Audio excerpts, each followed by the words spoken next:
sa isang lungsod na nababalot ng lihim at kasinungalingan. Mula sa mga may gawa nito, Mag-ingat ka sa mga anino sa iyong pananaw. Ika, 18 ning Nobyembre 2005, 3:07 ning madaling araw. Ang malamig na gabi sa Barrio Centinela, bangwet ay tila humihinga ng marahan sa katahimikan. Ang maitim na usok mula sa maulingan ay matagal nang tinangay ng hangin palayo sa lambak. At ang mga lumang bahay na yero ang bubong sa baryo ay makakatabing nakayukyok sa dilim. Sa tuwing umihip ang hangin, ang matuyong kahoy na panggatong na nakasalansan sa bawat bahay ay nakikiskisan at lumiliha ng marahang kaluskos, ngunit walang sinuman ang nakikinig sa tunok na iyon. Ang unang nakapansin ng kakaiba sa baryo ng gabing iyon ay ang 72 taong gulang na si Aling Corazon. Nagising dahil sa uhaw at palabas na sana ang kusina. Napansin niya ang isang mapulang liwanag na gumagalaw sa labas ng kanyang bintanang yari sa kapis. Sa una, inakala niyang magang nagsisinding ang apoy sa ulingan. Ngunit ang liwanag ay hindi nakmumula sa timog kung nasaan ang maulingan, kundi sa mismong gitnang baryo. Sa sandaling binuksan ni Aling Corazon ang pinto ng kanyang bahay, sumalubong sa kanya ang malamig na hangin kasabay ng masangsang na amoy.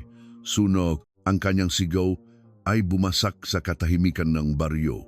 Nagliliyap ang bubong ng bahay ni Jose Pepe Reyes.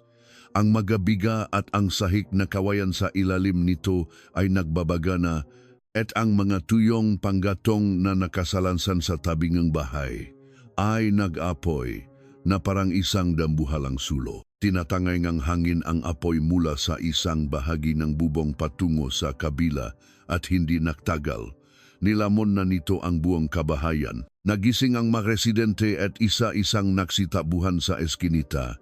May mga gigip ng tubig sa mabalde at mayroon namang tumawag sa istasyon ng bumbero. Ilang kalalakihan ang kumuha ng mapala at bareta mula sa kanilang masilong at sinubukang alisin ang manag-apoy na kahoy. Ngunit napansin agad ng mga tao ang isang kakatwang bagay. Hindi mabuksan ang pangunahing pinto. Ang bahay ni Pepe Reyes ay isang lumang bahay na kahoy na may isang pinto lamang na nag-ugnay sa harapan at sa loob ng bahay. 3 o 4 na residente ang humila sa hawakan ng pinto, ngunit hindi ito natinag. Sa labas ng pinto, may makapal na kadena na ilang beses na nakapulupot at sa dulo nito ay may isang kandadong sinlaking ang palad. Bakit nakakandado sa labas? Tanong ng isang nanginginig na boses. Kinuha ng binatang si Benjie ang isang palakol at pinukpok ang kandado. 1, 2, 3 beses. Tumalsik ang manatilamsik ng apoy at nayupi ang bakal, ngunit hindi naputol ang kadena. Mula sa loob ng bahay, may narinig silang isang malakas na kalabog na parang may bagay na bumaksak. At sa isang napakaikling sandali, nakarinig sila ng iyak ng isang bata. Inay, sa pagitan NG lagaslas, NG apoy na dumidila sa mga dingding na kahoy at NG pagputok, NG magayero, malinaw na umalinggawang boses, NG isang paslit. Migi, sigaw ni Benji habang idinidikit ang mukha sa pinto. Miguel Reyes, kung nasa loob ka, sumagot ka. Ngunit walang sumagot kundi ang lagablap ng apoy. At hindi rin iyon nagtagal. Nagtulungan ang mga kalalakihan na itulak ang pinto, ngunit hindi ito gumalaw na parabang may nakaharang sa loob. Sa huli, umakyat sila sa bakod para makapasok sa bakuran. Ngunit nang makalapit sila sa pinto patungo sa loob ng bahay, isang nakapapasong init ang humampas sa kanilang mga mukha. Ang mga bintana ay basak na at ang maitim na usok ay bumubuhos mula sa loob ng gasilit na parang isang talon. Noon, isang lalaki ang tumatakbong nakayapak mula sa likuran ng baryo. Si Nestor Cruz iyon. Nakasuot lamang siya ng lumang sando at kulay abong diaket habang tumatakbo ng paika-ika. May sinalas ang kanyang kanang paa, ngunit ang kaliwa ay nakayapak. Nang makita niya ang nasusunog na bahay, gumuho ang kanyang mukha. Pepe, Itinulak ni Nestor ang mga tao at sinubukang pumasok sa bakuran. Nasa loob si Pepe, pati si Elena at si Miggy. Nasa loob sila, dalawang residente ang humawak sa kanyang nga braso. Nagpupumiglas si Nestor na parang nababaliw. Sumigaw siya na bitawan siya at nakbanta na susugot sa naglalagablab na apoy. Kahit ako na lang ang pumasok. 3 tao ang nasa loob ng bahay na yan. Halos umagos na ang luha sa kanyang ngasigaw. Pilit siyang pinigilan ng matao. Sa oras na iyon, walang sinuman ang nagduda sa ikinikilos ni Nestor. Siya ang pinakamalapit na kapitbahay ng pamilya Reyes. Alam ngang karamihan sa baryo na si Pepe ang nagbibigay sa kanya ng trabaho. At tuwing kinakapos siya, dinadalhan siya nito ng bigas at uling. Napaluhod si Nestor sa lupa, niyakap niya ang kanyang ulo gamit ang 2 kamay at humagulgol. Kung sanay mas maaga akong nagising, bulong niya. Kung sanay mas maaga kong nalaman, nabuksan ko sana ang pinto. 3:24 ang madaling araw, dumating sa Barrio Centinela ang 3 truck ng bumbero mula sa Munkyong Fire Station. Nagbuga ng tubig ang mga bumbero mula sa 2 direksyon upang maiwasan ang pagkalat ng apoy sa katabing bahay. Ngunit sa loob ng bahay, may mga nakaimbak na panggatong, uling, dayami at maging mga lalayan ng gaas. Pansamantalang humuhupa ang apoy sa tuwing nababasa ang tubig, ngunit muli itong lumalakas. Narinig ang tunog ng pagkabaling ng lumang biga. Hindi nagtagal, gumuho ang gitnang bahagi ng bubong. Naktilian ang mga residente. Mula sa sandaling iyon, wala nang naniwala na mayroon pang nabubuhay sa loob. Ganap na naapula ang apoy pagsapit ng 4:41 na madaling araw. Ginamit ng mga bumbero ang thermal imaging equipment upang suriin ang temperatura sa loob bago sila pumasok na suot ang kanilang mga protective mask. Ang paligid ng pasukan ay puno nga nasuno na kahoy at basag na yero. Sa sahig, may mga natunaw na plastik at pirasong salamin na dumikit. At sa mga dingding, may mga itim na marka na parang dila na iniwan na apoy. Ang unang bangkay ay natakpuan sa pagitan ng silid tulugan at sala. Si Pepe Reyes iyon. Nakadapas siyang bumaksak. Ang kanyang kanang braso ay nakataas sa ibabawang kanyang ulo at ang kaliwang kamay ay nakakuyom sa sahig sa paligid ng kanyang katawan. May mga nakatambak na gumuho na biga, ngunit kakaiba, malapit sa kanyang ulo, mayroong namuong dugo. Kahit sa nasunog na sahig, malinaw na makikita ang maitim at mamula-mulang mansa. Ang pangalawang bangkay ay natakpuan sa isang makipot na pasilyo patungo sa likurang pinto. Nakatalikod si Elena habang nakahandusay, nakaharap sa pinto. Ang dulongang kanyang daliri ay halos abot na ang pintuan. Ilan sa kanyang makuko ay basag at sa loob ng likurang pinto may mahahabang marka na tila kinaskas ng mga daliri. Sinubukan ng isang bumbero na itulak ang pinto, ngunit hindi ito bumukas. Nang bumalik sila sa labas upang suriin, natuklasan nilang may isang makapal na tabla ng kahoy na sinlaki ng hita ang nakaharang ng pahalang sa likurang pinto. Sa magkabilang dulo ng tabla, may malalaking pako na malalim na nakabaon. Hindi lamang ito basta isinara. Sadyang inayos ito upang hindi mabuksan kahit itulak mula sa loob. Ang ikatlong bangkay ay natakpuan sa maliit na silid. Ang 7 taong gulang na si Miguel Miggy Reyes ay nakayukyok sa ilalim ng kama na tuluyang gumuho. Ang 2 brasong bata ay nakayakap sa kanyang ulo at ang kanyang matuhod ay nakadikit sa kanyang dibdib. Sa isang pader ng silid, may isang itim na marka na kasinlaking ang palat ng isang bata. Ang mga residenteng nanonood sa eksena ay napahagulgol nang marinig ni Nestor ang balita. Nanlambot ang kanyang mga tuhod at napaupo siya. Ipinatong niya ang kanyang mukha sa lupa at umiyak. Paulit-ulit niyang sinuntok ang lupa habang isinisigaw ang pangalan ni Pepe. Kung nabuksan ko lang sana ang pinto, paulit-ulit niyang sinabi. Ngunit si Kapitan Dante Panganiban, ang hepe ng investigasyon mula sa Benguet Police Provincial Office na dumating sa lugar, ay hindi tumingin kay Nestor. Ang kanyang tingin ay nakapako sa nasunok na pinto, sa kadena at sa kandadong nakakalat sa sahig. Ang kandado, kahit na matagal na nalantad sa apoy, ay nasa napakagandang kondisyon. Mayroon itong mansana abo, ngunit hindi gaanong nayupi ang bakal. Ang kadena rin ay tila hindi, basta isinabit ng nagmamadali pagkatapos kumalat ang apoy. Mukhang mahigpit na itong nakapulupot sa hawakan ng pinto bago pa man magsimula ang sunog. Tahimik na naglakad si Kapitan Panganiban patungo sa likod ng bahay.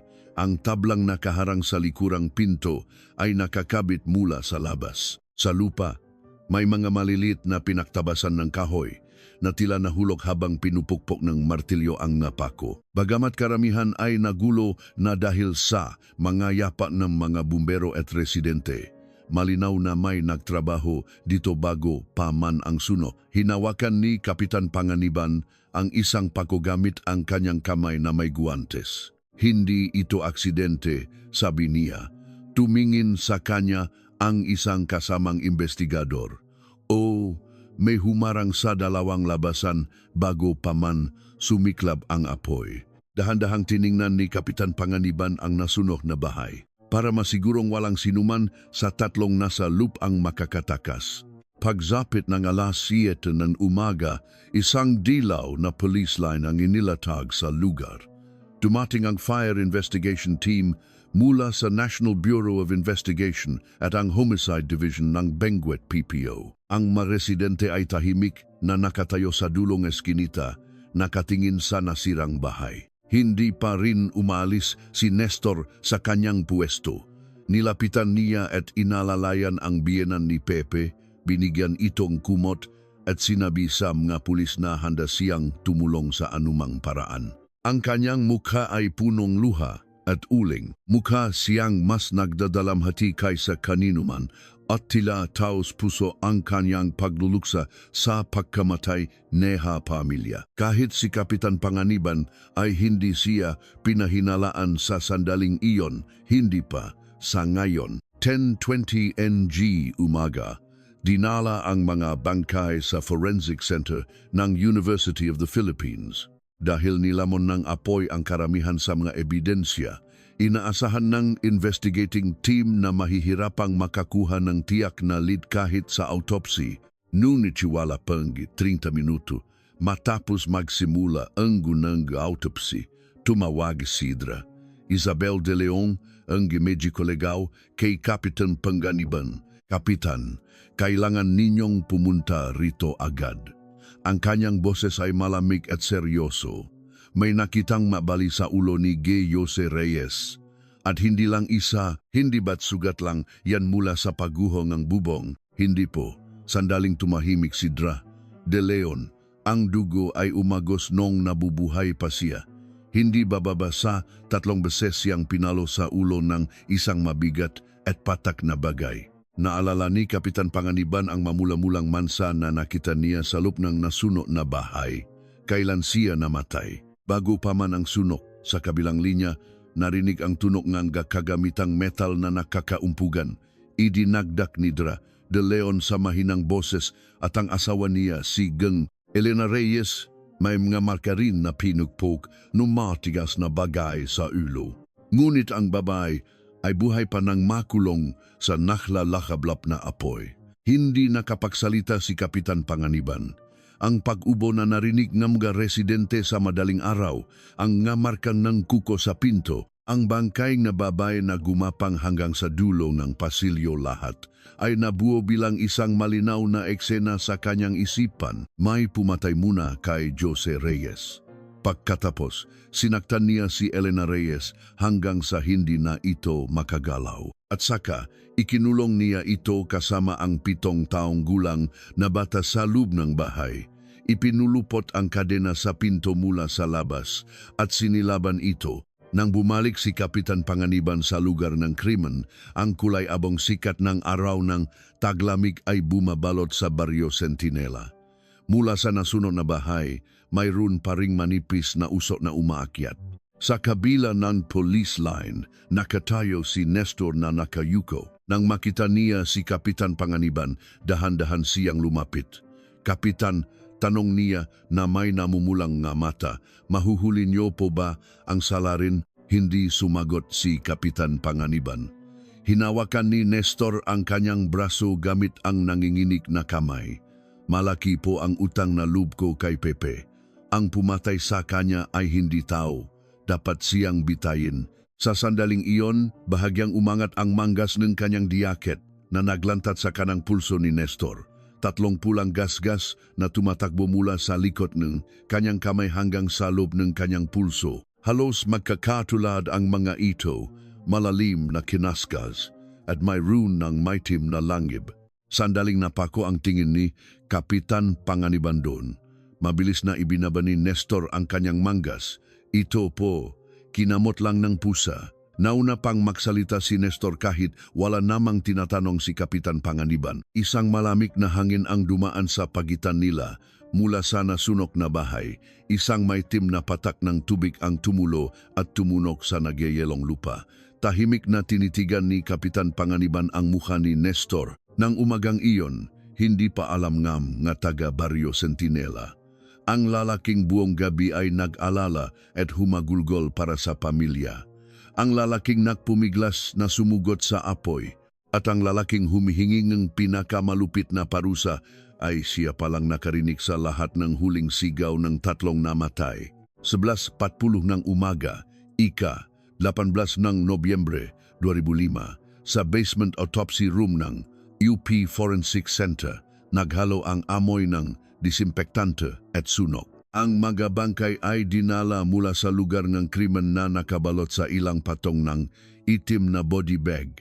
Ngunit ang amoy ng nasunok na kahoy at basang abo ay tumagos pa rin sa tela at umabot hanggang sa pasilyo. Si Kapitan Dante Panganiban ay matagal na nakatayo sa harap ng pinto ng autopsy room, hindi mahawakan ang doorknob. Sa kanyang halos 20 taon bilang investigador, nakakita na siyang hindi mabilang ng mga bangkay. May mga bangkay na lumutang sa ilog, mga kalansay na inilibing sa bundok at mga biktima ng pagpatay na natakpuan sa masisikip na silid ng motel. Ngunit ito ang unang pagkakataon na isang buong pamilya ang namatay ng sabay-sabay sa isang bahay na sarado ang manggadaan palabas. Nang bumukas ang pinto, naghihintay sa kanya si Dra, Isabel de Leon, na nakasuot ng puting lab gown at waterproof apron. Bakas sa kanyang mukha ang pagod, ngunit ang kanyang nga mata ay matatag. Tingnan muna natin ang asawang lalaki. Sa ibabaw ng autopsy table, nakahimlay ang bangkay ni Jose Pepe Reyes. Dahil sa suno, malubhang nasira ang kanyang mukha at itaas na bahaging katawan, ngunit maingat na hiniwa ni Dra de Leon ang isang bahagi ng kanyang anit upang ilantat ang ibabaw ng bungo. Isang lamat na tumatakbo mula sa kanang sentido patungo sa tuktok ng ulo. Isang paglubok malapit sa batok at isa pang linya ng balisa itaas ng kaliwang tainga ay malinaw na makikita. Hindi bababa sa 3 beses, sabi ni Dra de Leon habang inilalapat ang isang metal na ruler. Ang unang tama ay sa kanang sentido. Malamang na nawalan na siyang balanse sa puntong ito. Ang pangalawa ay sa batok habang siya'y bumabagsak at ang huling tama ay ipinataw habang siya'y nakahandusay na sa sahig. Tinitigan ni Kapitan Panganiban ang malamat sa bungo. Ang sandata malamang ay isang martilyo o isang maikling kagamitang bakal. Hindi ito isang bagay na may talim. Isang mabigat at patak na ibabaw na metal ang paulit-ulit na tumama. May posibilidad ba na ang pinsala ay sanhi enerhiya mga nahuhulog na bagay habang nasusunog? Umiling si Doktora de Leon. Mayroong reaksyon enerhiya pagdurugo sa palihid enerhiya mga sugat habang siya ibuhay pa. Ibig sabihin, tinamaan siya habang tumitibo pa ang kanyang puso. Bukod pa rito, halos walang natakpuang abo sa kanyang daanan ng hangin. Itinuro niya ang isang transparent na lalagyan sa tabi. Nasa loop nito ang nangingitim na tissue ng trachea. Si Jose Reyes ay patay na bago paman kumalat ng husto ang apoy. Sandaling ipinikit ni Kapitan Panganiban ang kanyang nga mata. Ang unang inatake sa loob ng bahay, ang asawa at ama na dapat magprotekta sa kanyang pamilya. Tiniyak munang salarin na patay na siya bago ito kumilos. Lumipat si Dra De Leon sa pangalawang autopsy table. Ang bangkay ni Elena Reyes ay mas matinding naapektuhan ng sunog kaysa kay Jose. Ang kanyang nga braso ay nakabaluktot sa harap ng kanyang katawan at ang kanyang nga daliri ay nakakuyom na parang may hinahawakan. Hindi natin maaring sabihin na naghirap siya ng husto dahil lang sa posisyong ito. Kapak nalantad sa matinding init, ang nga kalamnan ay umurong na nagiging sanhi ng ganitong postura, paliwanag ni Dra De Leon bago itinaas ang kanang kamay ni Elena. Ngunit ang mamarka sa dulo ng kanyang nga daliri ay hindi sanhi ng init. 2 sa 4 na kuko ay halos basag mula sa puno. At sa ilalim ng makuko, may manaiwang piraso ng mamula-mulang tissue. Ito ay malilit na tissue na hinihinalang galing sa balat ng ibang tao. Mga markang paglaban. Ibig sabihin ba nito? Kinamot niya ang salarin. Malaki ang posibilidad. Kinuha na agad namin ito at ipinadala para sa DNA analysis. Pumasok sa isip ni Kapitan Panganiban ang pulso ni Nestor, 30 pulang gasgas. Ang boses na nagpapaliwanag na kinamot ito ngang pusa kahit hindi tinatanong, ngunit hindi siya nagsalita. Hindi pa niya maaring gawing salarin ang isang tao dahil lang sa hinala. Itinuro ni Dra De Leon ang likot ng ulo ni Elena. Mayroon din ditong pinsala mula sa matigas na bagay. Malamang na parehong uri ng sandata ang ginamit sa kanyang asawa. Ngunit mas mahina ang lakas. Hindi sapat para maging sanhingang agarang kamatayan. Ngunit sapat para mawalan siyang malay. Ang sanhi ng kamatayan, paglanghap ng usok at carbon monoxide poisoning. Inabot ni Dra De Leon ang resulta ng pagsusuri kay Kapitan Panganiban. Ang antas ng carboxyhemoglobin sa kanyang dugo ay nakamamatay. Malalim sa kanyang trakea at bronchi, may manaiwang pinong-abo. Ibig sabihin, buhay pa siya pagkatapos sumiklap ang apoy, mahinang sabi ni Kapitan Panganiban. Tama po, naging mas malamig ang boses ni Dra De Leon.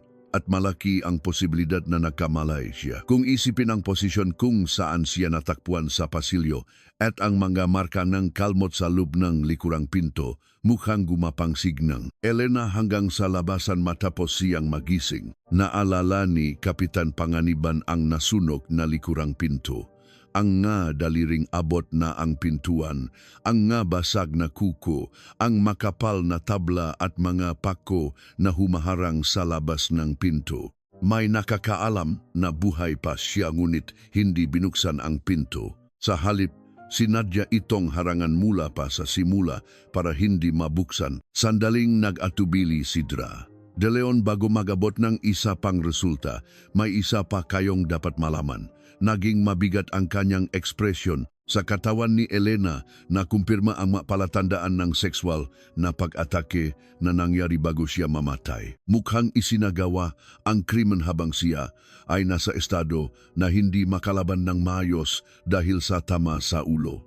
Ang biological trace na nakolekta ay ipinadala sa NBI. Bahayang nayupi ang papel sa kamay ni Kapitan Panganiban. Ngayon, ang kaso ay hindi na maaaring ituring na simpleng robbery homicide o arson na dulot na alitan. Maaring pinuntirya ng salarin ang pera, ngunit may mas baluktot na pagnanasa at kalupitan na nakahalo rito. Pinatay niya ang asawa, inatake ang babae at sinilaban ang bahay, sabi ni Kapitan Panganiban. Pero paano ang bata? Sa pinakalob na autopsy room, naroon ang pinakamaliit na autopsy table. Ang katawan ni Miggy ay nasa ilalim ng puting tela na tiniklop ayon sa laki ng isang bata. Ang pagtingin lamang doon ay nagpabara sa lalamunan ni Kapitan Panganiban. Bahagyang inalis ni Dra De Leon ang tela. Walang mga marka ng panlabas na karahasan.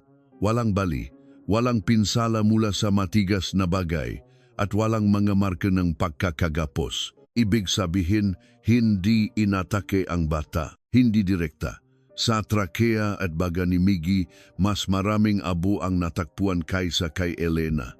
Ang bata ay humihinga pa sa loob kang ilang panahon matapos sumiklab ang apoy. Ang sanhing kamatayan ay paglanghap ng usok at carbon monoxide poisoning. Natakpuan siya sa ilalim ng kama, tama ba? Oh, nagtago ba siya pagkatapos sumiklab ang apoy? Malaki ang posibilidad. Kapag nakakaramdam ng matinding takot ang nga bata, madalas silang nagtatago sa mga pamilyar at masisikip na lugar. Binuklat muli ni Kapitan Panganiban ang mga larawan mula sa lugar ng krimen. Ang batang nakayukyok sa ilalim ng gumuho na kama, ang dalawang braso na nakayakap sa ulo, ang maliit na marka ng kamay na naiwan sa pader malapit sa sahig. Nang palakihin ang larawan, ang marka ng kamay ay hindi nakaturo sa loop ng silid, kundi sa direksyon ng pinto. Si Miggy ay hindi nagtago sa ilalim ng kama mula pa sa simula. May posibilidad na lumabas siya sandali bago bumalik. Nang hapong iyon, muling binalikan ni Kapitan Panganiban at ng Crime Scene Investigation Team ang lugar ng sunok sa Barrio Centinela. Ang bahay ay mukhang mas malungkot kaysa noong gabi. Sa ilalim ng sikat ng araw, ang mga labi ay nawalan ng kulay. Ang mga sunok na yero, basang abo at mga gamit sa bahay ay makakasamang nakatambak. Nagbubulungan ang mga residente sa labas ng police line at ang mga olila ay pansamantalang nagtitipon sa barangay hall. Minarkahan ng investigation team ang mga lokasyon ng 3 biktima sa sahig at muling binuo ang kanilang posibleng galaw. Si Jose Reyes ay bumaksak sa pagitan ng silid-tulugan at sala. Sa paligid niya, maraming magamit ang natumba ng husto at sa sahig may mga marka ng kalmot sa iba't ibang direksyon. Ito ay ebidensya na nagkaroon ng matinding pisikal na labanan. Si Elena Reyes ay tilaunang inatake malapit sa kusina. Mula doon may mga malilit na patak na dugo na umabot patungo sa pasilyo. Matapos siyang makamalay, kinalatkat niya ang kanyang sarili hanggang sa likurang pinto. Sa harap ng maliit na silid ni Miggy, natakpuan ang ilang bahagi ng yapa ng isang batang nakayapak. Ang magabakas na iyon na bahagyang naiwan sa sahig na punong abo ay umaabot ng 2 o 3 hakbang mula sa pinto ng silid patungo sa pasilyo bago bumalik muli sa loob ng silid. Malamang nakita niya ang kanyang ina na kumakatok sa pinto, sabi ng isang miyembro ng Crime Scene Investigation. Tapos, nang lumaki ang apoy, tumakbo siya pabalik sa silid. Sa ibabang bahaging pader ng pasilyo, natakpuan din ang isang itim na marka na akma sa taas ng palat ng isang bata. Lumabas si Miggy mula sa silid at hinanap ang kanyang ina, ngunit hindi mabuksan ng ina ang pinto. Puno na ng usok ang bahay at ang bata ay muling nagtago sa pinakapamilyar na lugar para sa kanya, sa ilalim ng kama. Matagal na hindi nagsalita si Kapitan Panganiban. Hindi direktang sinaktan ng salarin ang bata, ngunit sa sandaling hinarangan niya ang 2 labasan at sinilaban ang bahay, alam niya kung paano mamamatay ang bata. Marahil pumili siyang mas malupit na paraan kaysa sa direktang pananakit. Gabi na nang magpulong ang investigation team sa istasyon ng pulisya at isinulat ang unang senaryo ng krimen. Ang salarin ay pumasok sa pamamagitan ng likurang pinto sa madaling araw. Dahil alam niya ang istruktura ng bahay at ang routine ng pamilya, nagawa niyang makalapit sa silid-tulugan ng hindi gumagawa ng ingay. Ngunit nagising si Jose Reyes. Nagkaroon ng labanan at paulit-ulit na pinalo ng salarin si Jose gamit ang dalang sandata. Lumabas si Elena dahil sa ingay at inatake rin. Pagkatapos noon, hinaluhog ng salarin ang bahay para sa isang bagay o isinagawa ang karagdagang krimen na una na niyang binalak. Malaki ang posibilidad na nakita siya ni Miggy sa prosesong iyon. Nakitang bata ang mukhang salarin, kaya't nakpasya ang salarin na sunugin ang bahay. Tinitigan ni Kapitan Panganiban ang pangungusap na nakasulat sa pisara. Mahirap para sa isang estranghero na malaman ang istruktura ng likurang pinto ng isang lumang bahay sa kalagitnaan ng gabi at maghanda ng tamang haba ng tabla, mga pako, kadena at kandado. Higit sa lahat, Alam na alam ng salarin kung saan pinakamabilis kakalat ang apoy. Ang tambak ng dayami sa tabi ng pasukan, ang lalagyan ng gaas sa kusina, ang mababang kisame ng pasilyo impormasyong mahirap malaman maliban kung madalas kang pumapasok sa bahay na iyon. Ngunit sa panahong iyon, ang unang taong pinagtuunan ng pansin ng investigation team ay hindi si Nestor Cruz. Si Jose Reyes ay nagsisilbing foreman sa isang pagawaan ng hollow blocks. Isang buwan na ang nakalipas, nagkaroon siya ng malaking alitan sa mga construction worker mula sa ibang lugar dahil sa isyu ng sahod. Nagkaroon ng suntukan na ikinasugat ng 3 tao at siniba sila lahat ng may-ari ng pagawaan. Ang pinuno ngang siniba na manggagawa, isang nangangalang Cardo, ay sinabing nakbanta kay Jose bago umalis. Darating ang araw na makikita mo ang itim na usok na lumalabas sa chimenea ng bahay mo. Isang direktang banta na may kaugnayan sa suno. Ang pangalawang suspek ay si Robert. Siya ang lalaking matagal nang nanliligaw kay Elena bago pa man ito ikasal. Mayroon siyang criminal record para sa pananakit. At may mga testimonya na kahit matapos siyang makalaya, nagpapakita siya sa palengke kung saan nagtatrabaho si Elena at nagbibitaw ng mga mapanirang salita. Ang alitan sa asawa, ang obsesyon sa babae parehong direksyon ay tila tumutukma sa kalupitan ng krimen. Agad na nahati sa 2 grupo ang investigation team. Isang grupo ang tumugis sa mga siniba na manggagawa at ang isa naman ay nag-verify sa mga galaw ni Robert. Nang gabing iyon, inihanda ang burol para sa pamilya Reyes sa isang punerarya sa La Trinidad. Magkakatabi ang 3 larawan sa ataol. Si Jose ay nakangiti ng alanganin habang nakasuot ng damit trabaho at si Elena ay nakapatong ang kamay sa balikat ng kanyang anak. Ang larawan ni Miggy ay kuha noong kanyang unang araw sa eskwela. Nakasuot ang batang dilaw na sombrero at nakangiti kahit bungi. Bago pa man ihanda ang burol, nasa punerarya na si Nestor. Siya ang sumasalubong sa mga bisita para sa manaulila, nakahain ng pagkain at nag-ayos ng makandila. May nagsabi sa kanya na umuwi na at magpahinga, ngunit umiling siya. Napakalaki pong utang na loob ko kay Pepe, sabi niya sa paos na boses. Kailangan ko man lang pong gawin ito. Pagsapit ng 10:00 ng gabi, mga malalapit na kamag-anak at ilang taga-baryo na lamang ang natira sa burol. Lumuhod si Nestor sa harap ng larawan ni Miggy. Ipinatong niya ang 2 kamay sa sahig at matagal na hindi itinaas ang kanyang ulo. Malakas na umalok ang kanyang balikat. Patawad, bulong niya. Patawad, hindi ka nailigtas ni Tito. Ang mga residenteng nakakita nito ay napayak din. Si Kapitan Panganiban ay nagmamasid kay Nestor mula sa pasukan ng burol. Nang tatayo na si Nestor matapos magbigay galang, dumulas ang kanyang kanang kamay sa sahig. Umangat ang manggas ng kanyang jacket patungo sa siko. Muling lumitaw ang 3 gasgas sa loob ng kanyang pulso. Sa pagkakataong ito, mas malinaw niyang nakita, hindi ito simpleng gasgas sa ibabaw ng balat. Ang 3 linya ay pare-parehong tumatakbo sa isang direksyon, malalim sa simula at mababaw sa dulo. Mukhang may isang taong desperadong inabot ang kamay at kinamot ang balat. Lumapit si Kapitan Panganiban. Medyo malalim ang sugat mo. Sandaling nanigas ang katawan ni Nestor.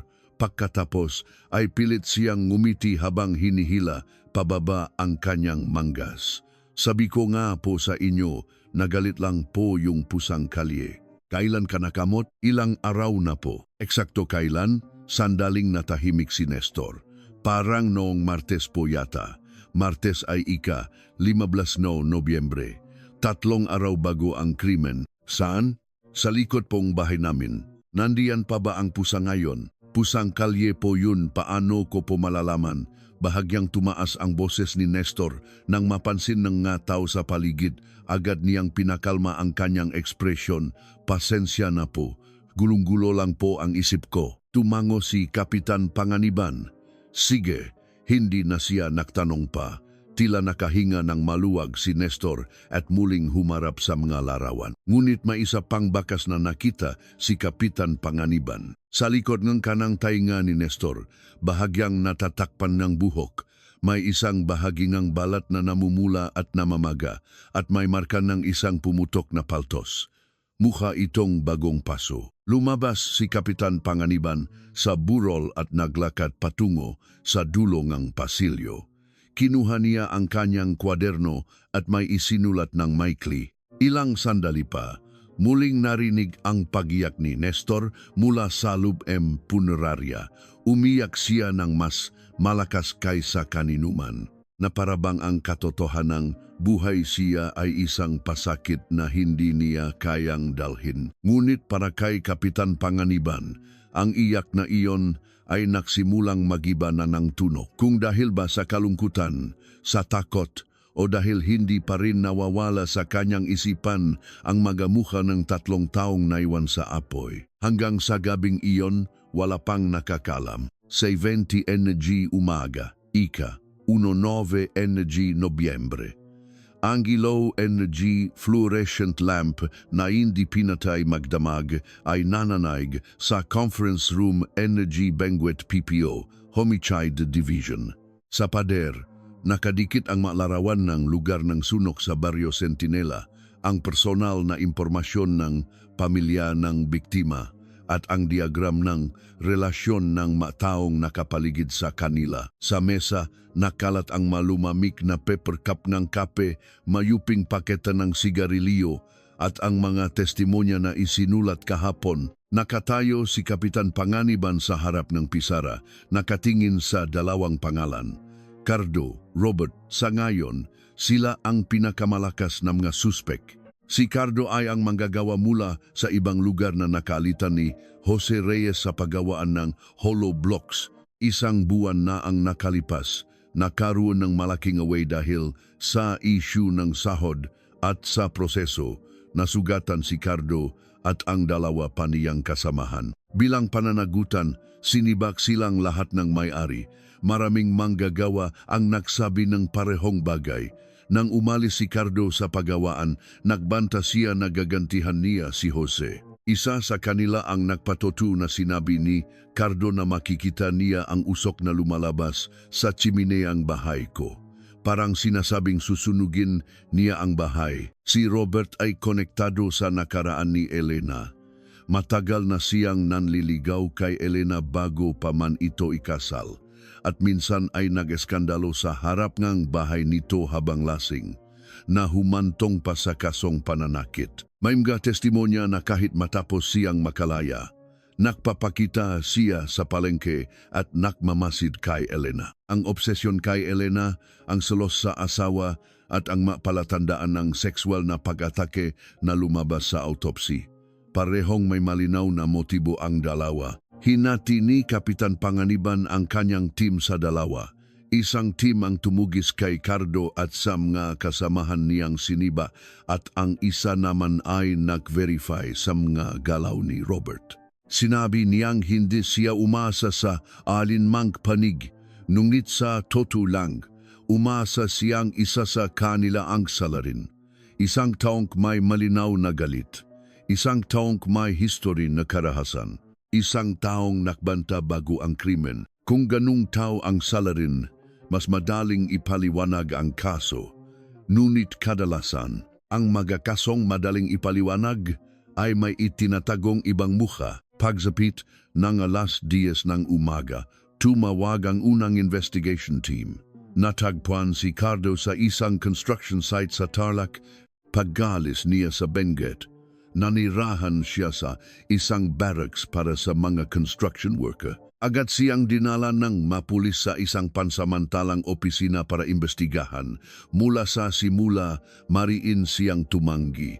Ako, pinatay ko si Jose, sabi niya sabay suntok sa mesa. Totoong tinakbuhan niya ang pera ko at pinalayas akong parang aso. Sinabi ko ring gusto ko siyang patayin.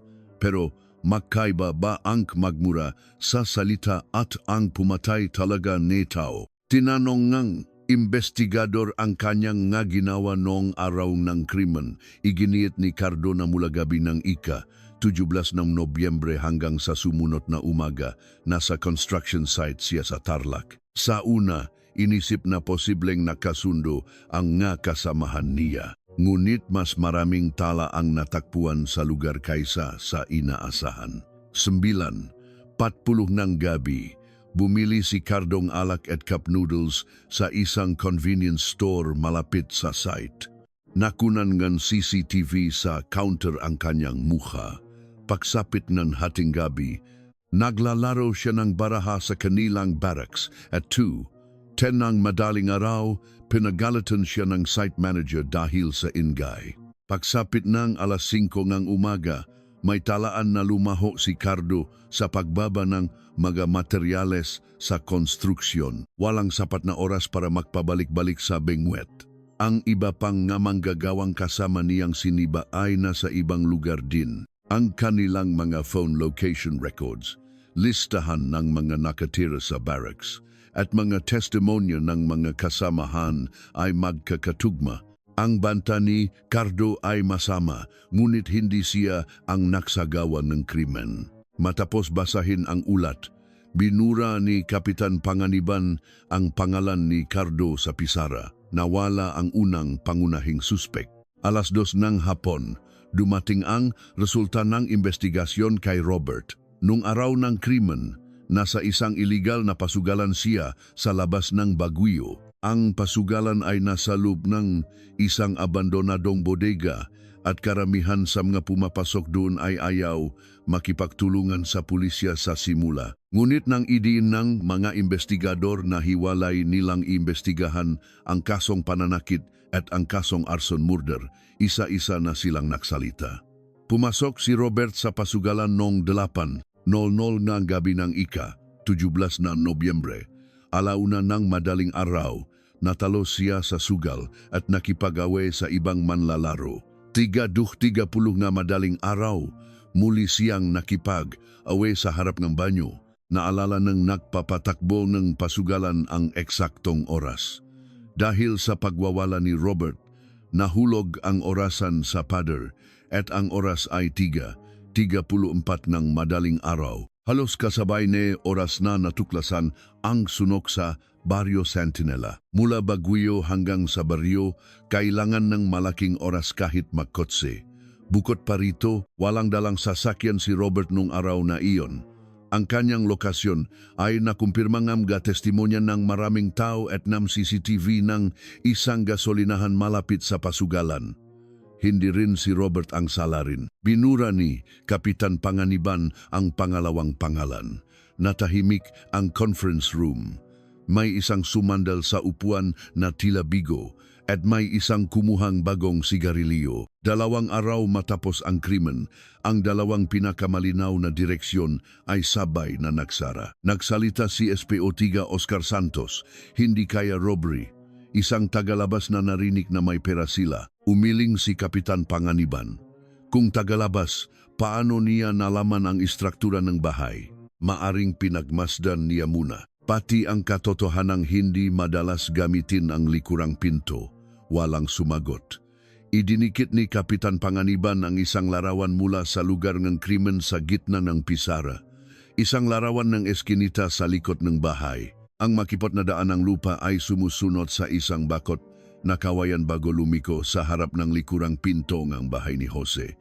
Kahit sa araw, hindi ito madaling makitang tagalabas. Malaki ang posibilidad na pumasok ang salarin sa likurang pinto. Walang marka ng sapilitang pagbubukas sa harapang pinto. At ang trangka na kahoy sa loob ng likurang pinto ay nakabukas.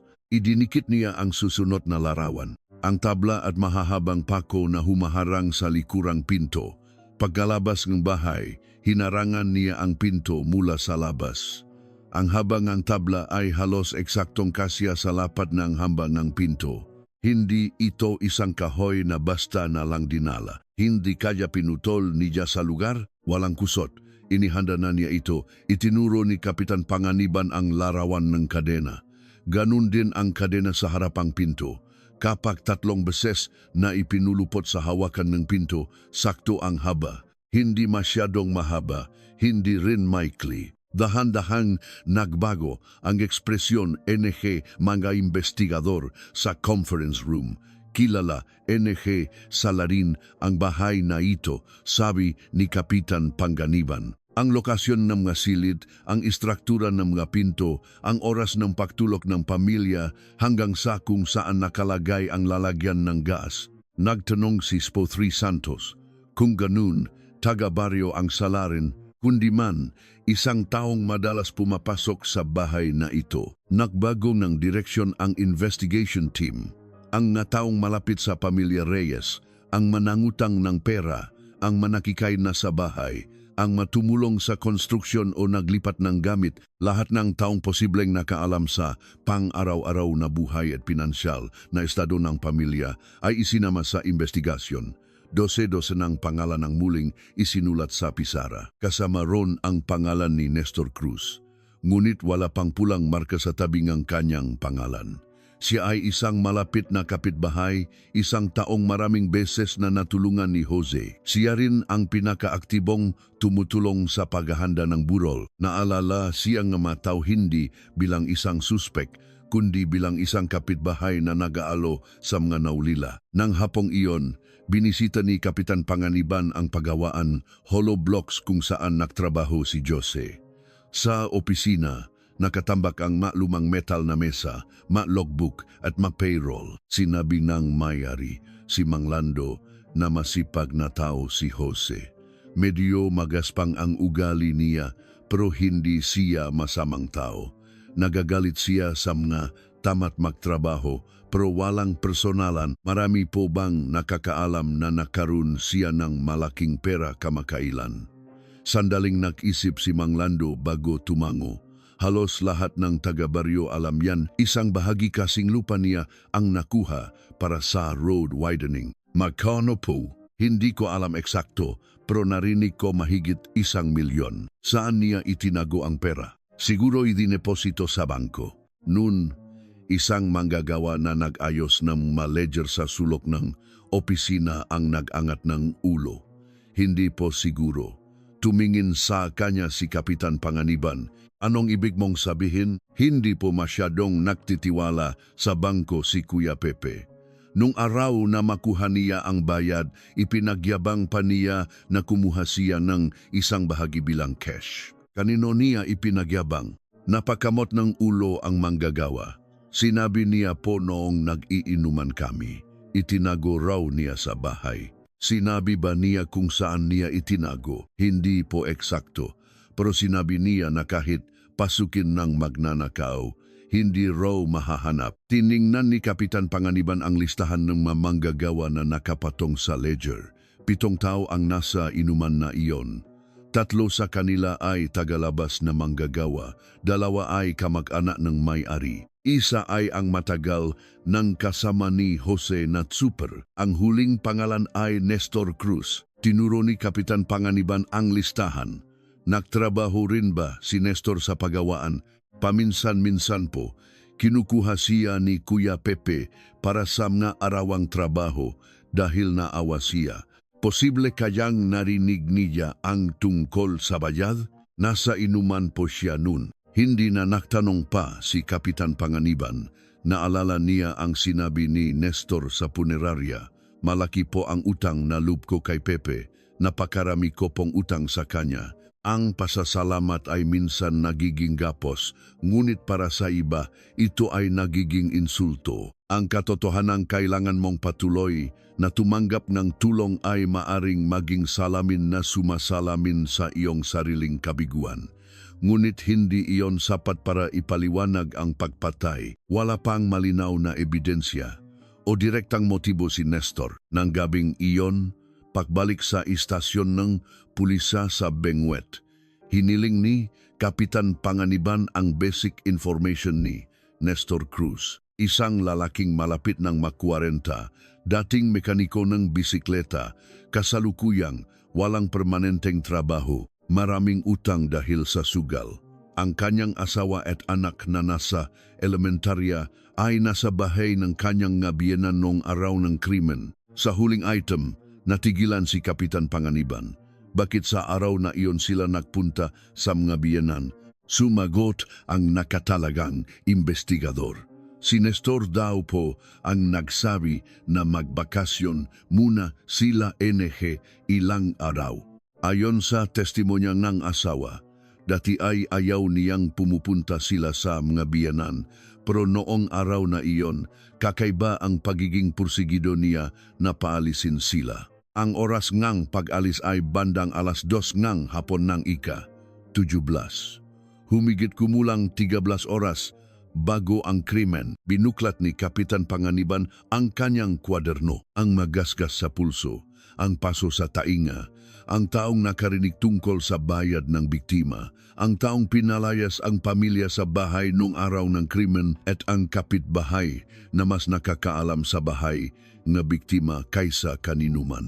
Ang mga hinala ay unti-unting tumuturo sa isang tao, ngunit wala pa ring tiyak na koneksyon. Sa halip, halos araw-araw na tumatawag si Nestor sa istasyon ng pulisya pagkatapos ng krimen upang magtanong tungkol sa pag-usad ng investigasyon. Nangunguna rin siya sa pagdadala ng pagkain sa mga naulila at paglilinis sa paligid ng lugar ng sunok. Noong gabi ng ika-23 ng Nobyembre, siya mismo ang pumunta sa istasyon. Nahuli na po ba ang salarin? Tanong ni Nestor na may balisang mukha. Sadyang pinatagal ni Kapitan Panganiban ang kanyang sagot. Hindi pa.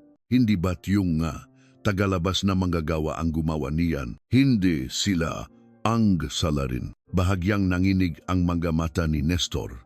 Kung ganun, yung lalaking nangangalang Robert, hindi rin siya. Kinagat ni Nestor ang kanyang labi. Ang sinumang makarinig na ang dalawang pangunahing suspek ay parehong naklir ay karaniwang mababalisa o mabibigo. Ngunit sa isang napakaikling sandali, nakita ni Kapitan Panganiban ang ibang emosyon sa mukha ni Nestor. Isang pakiramdam ng ginhawa. Agad itong nawala, ngunit malinaw na naroon. Kung ganun, sino ang gumawa ng ganung bagay? Umiling si Nestor. Siguradong malayo na narating ng salarin. Nagtanong si Kapitan Panganiban. Bakit mo naman nasabi, imposibleng manatili sa baryo ang isang taong gumawang ganong kalaking krimen?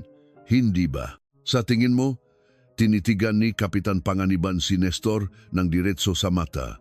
Sa halip, may mataong nananatili sa pinakaligtas na lugar para pagmasdan ang investigasyon.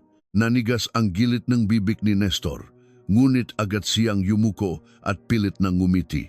Siguro po mahirap maging investigador, kailangan nyo pang isipin ang ganyang bagay. Magalang siyang nagpaalam at umalis sa istasyon. Pinanot ni Kapitan Panganiban ang kanyang likod na papalayo mula sa bintana. Sa dulong eskinita, lumingon si Nestor.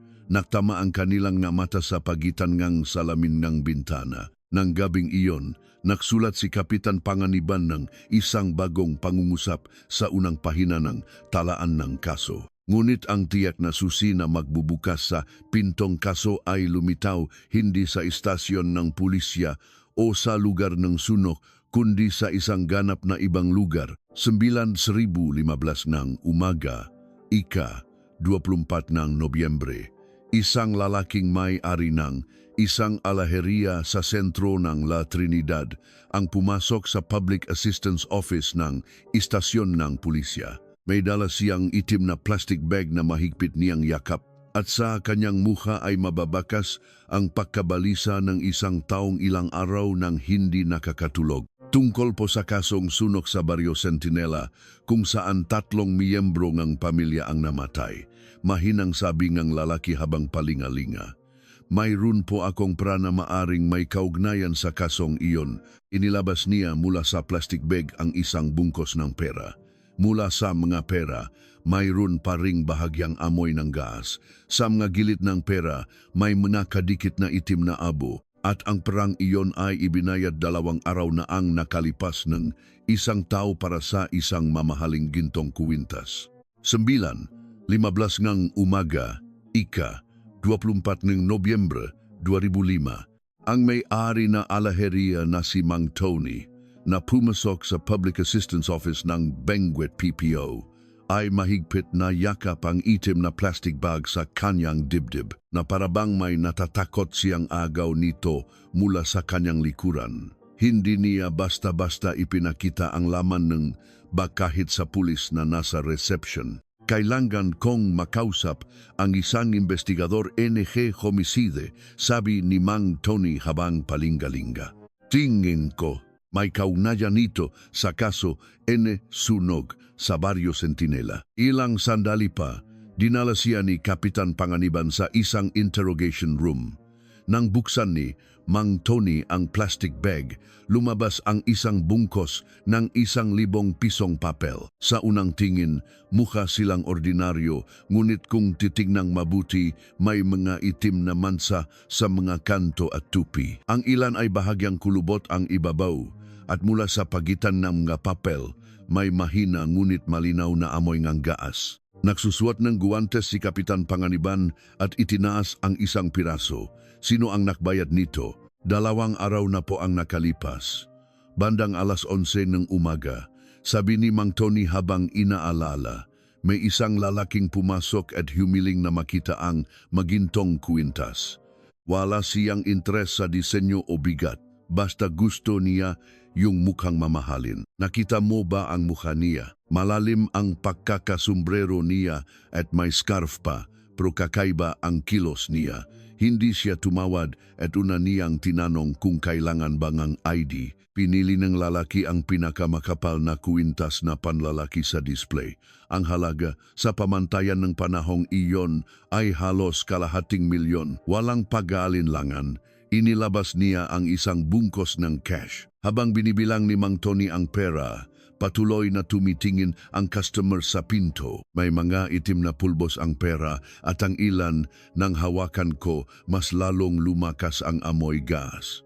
Akala ko po tagapagawaan ng hollow blocks, sabi ni Mang Tony.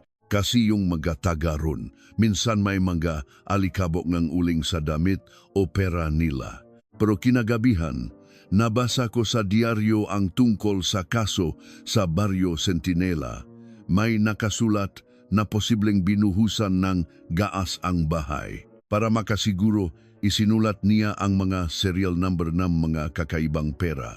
Bago ideposito ang pera sa bangko, itinabi niya ang 23 piraso na may pinakamatinding itim na mansa. Agad na kinumpiska ni Kapitan Panganiban ang pera bilang ebidensya at sinamahan si Mang Tony sa alaheria. Sa loop ng tindahan, may isang maliit na surveillance camera. Hindi maganda ang kalidad, ngunit makikita ang pangangatawan at suot ng customer. Hindi matangkad ang lalaki at bahagyang nakayuko ang kanyang mabalikat. Nakasuot siya ng kulay abong pantalon na pangtrabaho at itim na sapatos. At sa tuwing hahakbang siya gamit ang kaliwang paa, bahagyang tumatagilid ang kanyang katawan. Paulit-ulit na pinanot ni Kapitan Panganiban ang video. Parang nakita na niya ang ganoong lakad. May kamera ba sa labas ng tindahan? Mayroon po sa bangko at botika sa tapat. Kinuhang mga pulis ang mga video footage mula sa mga kalapit na tindahan at bangko sa parehong oras. Sa loop ng alaheria, halos hindi makita ang mukha, ngunit nang dumaan ang lalaki sa pasukan ng palengke, umihip ang malakas na hangin, tumaas ang takip ng kanyang sombrero at sandaling lumitaw ang kanyang mukha. 2 o 3 segundo lang iyon, ngunit sapat na. Pinalaki at inprint ng investigation team ang larawan at ipinakita sa mga residente ng Barrio Centinela at sa mga manggagawa sa paggawaan. Ang unang residente ay napatahimik nang makita ang larawan. Ang pangalawa ay ilang beses na tinitigan ito bago umiling. Ang pangatlo, si Aling Corazon, ay tinakpan ang kanyang bibig. Hindi ba't si Nestor yan? Mula nun, pare-pareho ang sagot, Nestor Cruz. Ang pinakamalapit na kapitbahay ni Jose Reyes, ang taong pinakamalakas umiyak sa burol, ang taong tumulong sa paglilinis ng lugar at nagdala ng pagkain sa Manaulila. Para makumpirma, Ipinakita ni Kapitan Panganiban kay Mang Tony ang 6 na larawan, kasama ang larawan ni Nestor. Matagal na tinitigan ni Mang Tony bago itinuro si Nestor.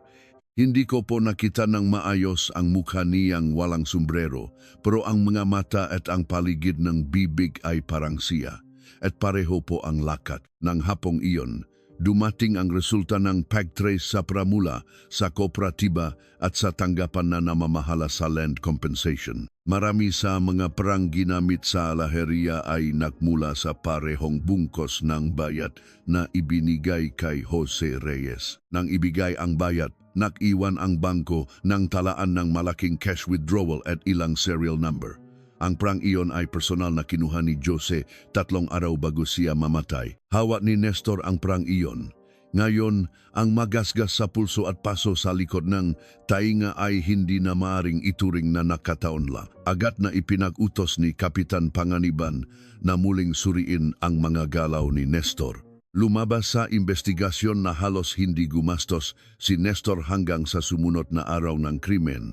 Ngunit nagbago ang kanyang kilos nang magsimula ang burol. Binayaran niya ang kanyang mamatagal ng utang sa mga tindahan gamit ang cash at nagbayad ng bahagi ng utang sa 2 loan shark. Tumawag siya sa kanyang asawa na bibilhan niya itong gintong kuwintas. Ngunit hindi alam ng asawa kung saan siya nakakuhang pra. Wala pong kahit 1,000 ang asawa ko. Sabi ngang asawa habang iniimbestigahan sa bahay niyang magulang. Ilang araw bago ang insidente, pinuntahan pa kami ngang malon shark at sinipa ang pinto. Tapos bigla na lang siyang nakabayad ng utang. Sinabi rin niya na kagustuhan ng kanyang asawa na pumunta silang kanyang anak sa bahay ng kanyang mamagulang nung araw ng krimen. Karaniwan, ayaw ni Nestor na pumupunta ang kanyang asawa sa mga biyenan. Nagrereklamo siya na tinitingnan siya ng mabiyenan bilang isang walang kwentang manugang. Ngunit nung tanghalingang 17 ng Nobyembre, bigla siyang nagsabi na magbakasyon muna silang ang ilang araw at binigyan pa silang ang pamasahe. Nang tanungin ko kung bakit biglaan, sabi niya may kailangan daw siyang pag-isipan mag-isa. Sinabi ba niya kung ano yon? Sabi niya, mukhang maayos na niya lahat ng utang namin sa loop ng linggong ito.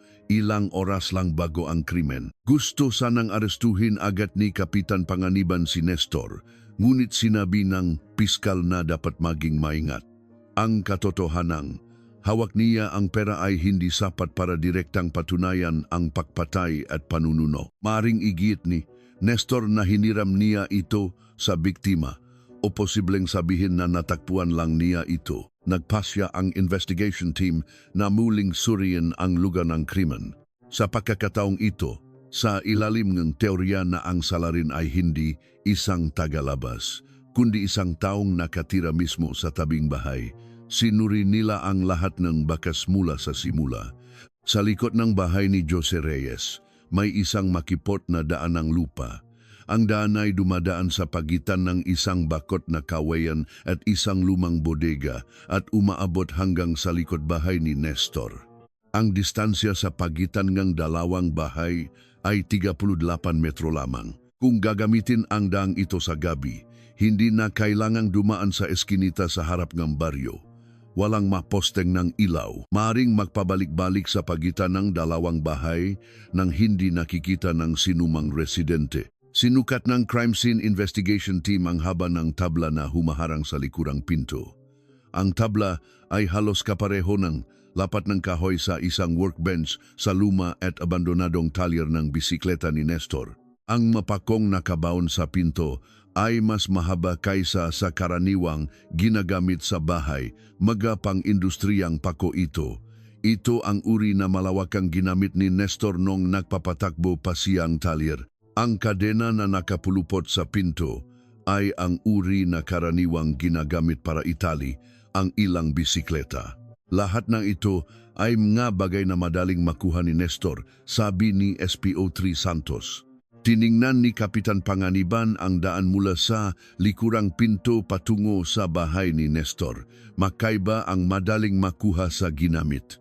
Kung ganun, ano pong gagawin natin? Kailangan nating hayaan siyang umamin. Nung umaga ng 25 ng Nobyembre, muling dumalo si Nestor sa istasyon ng pulisya bilang isang resource person.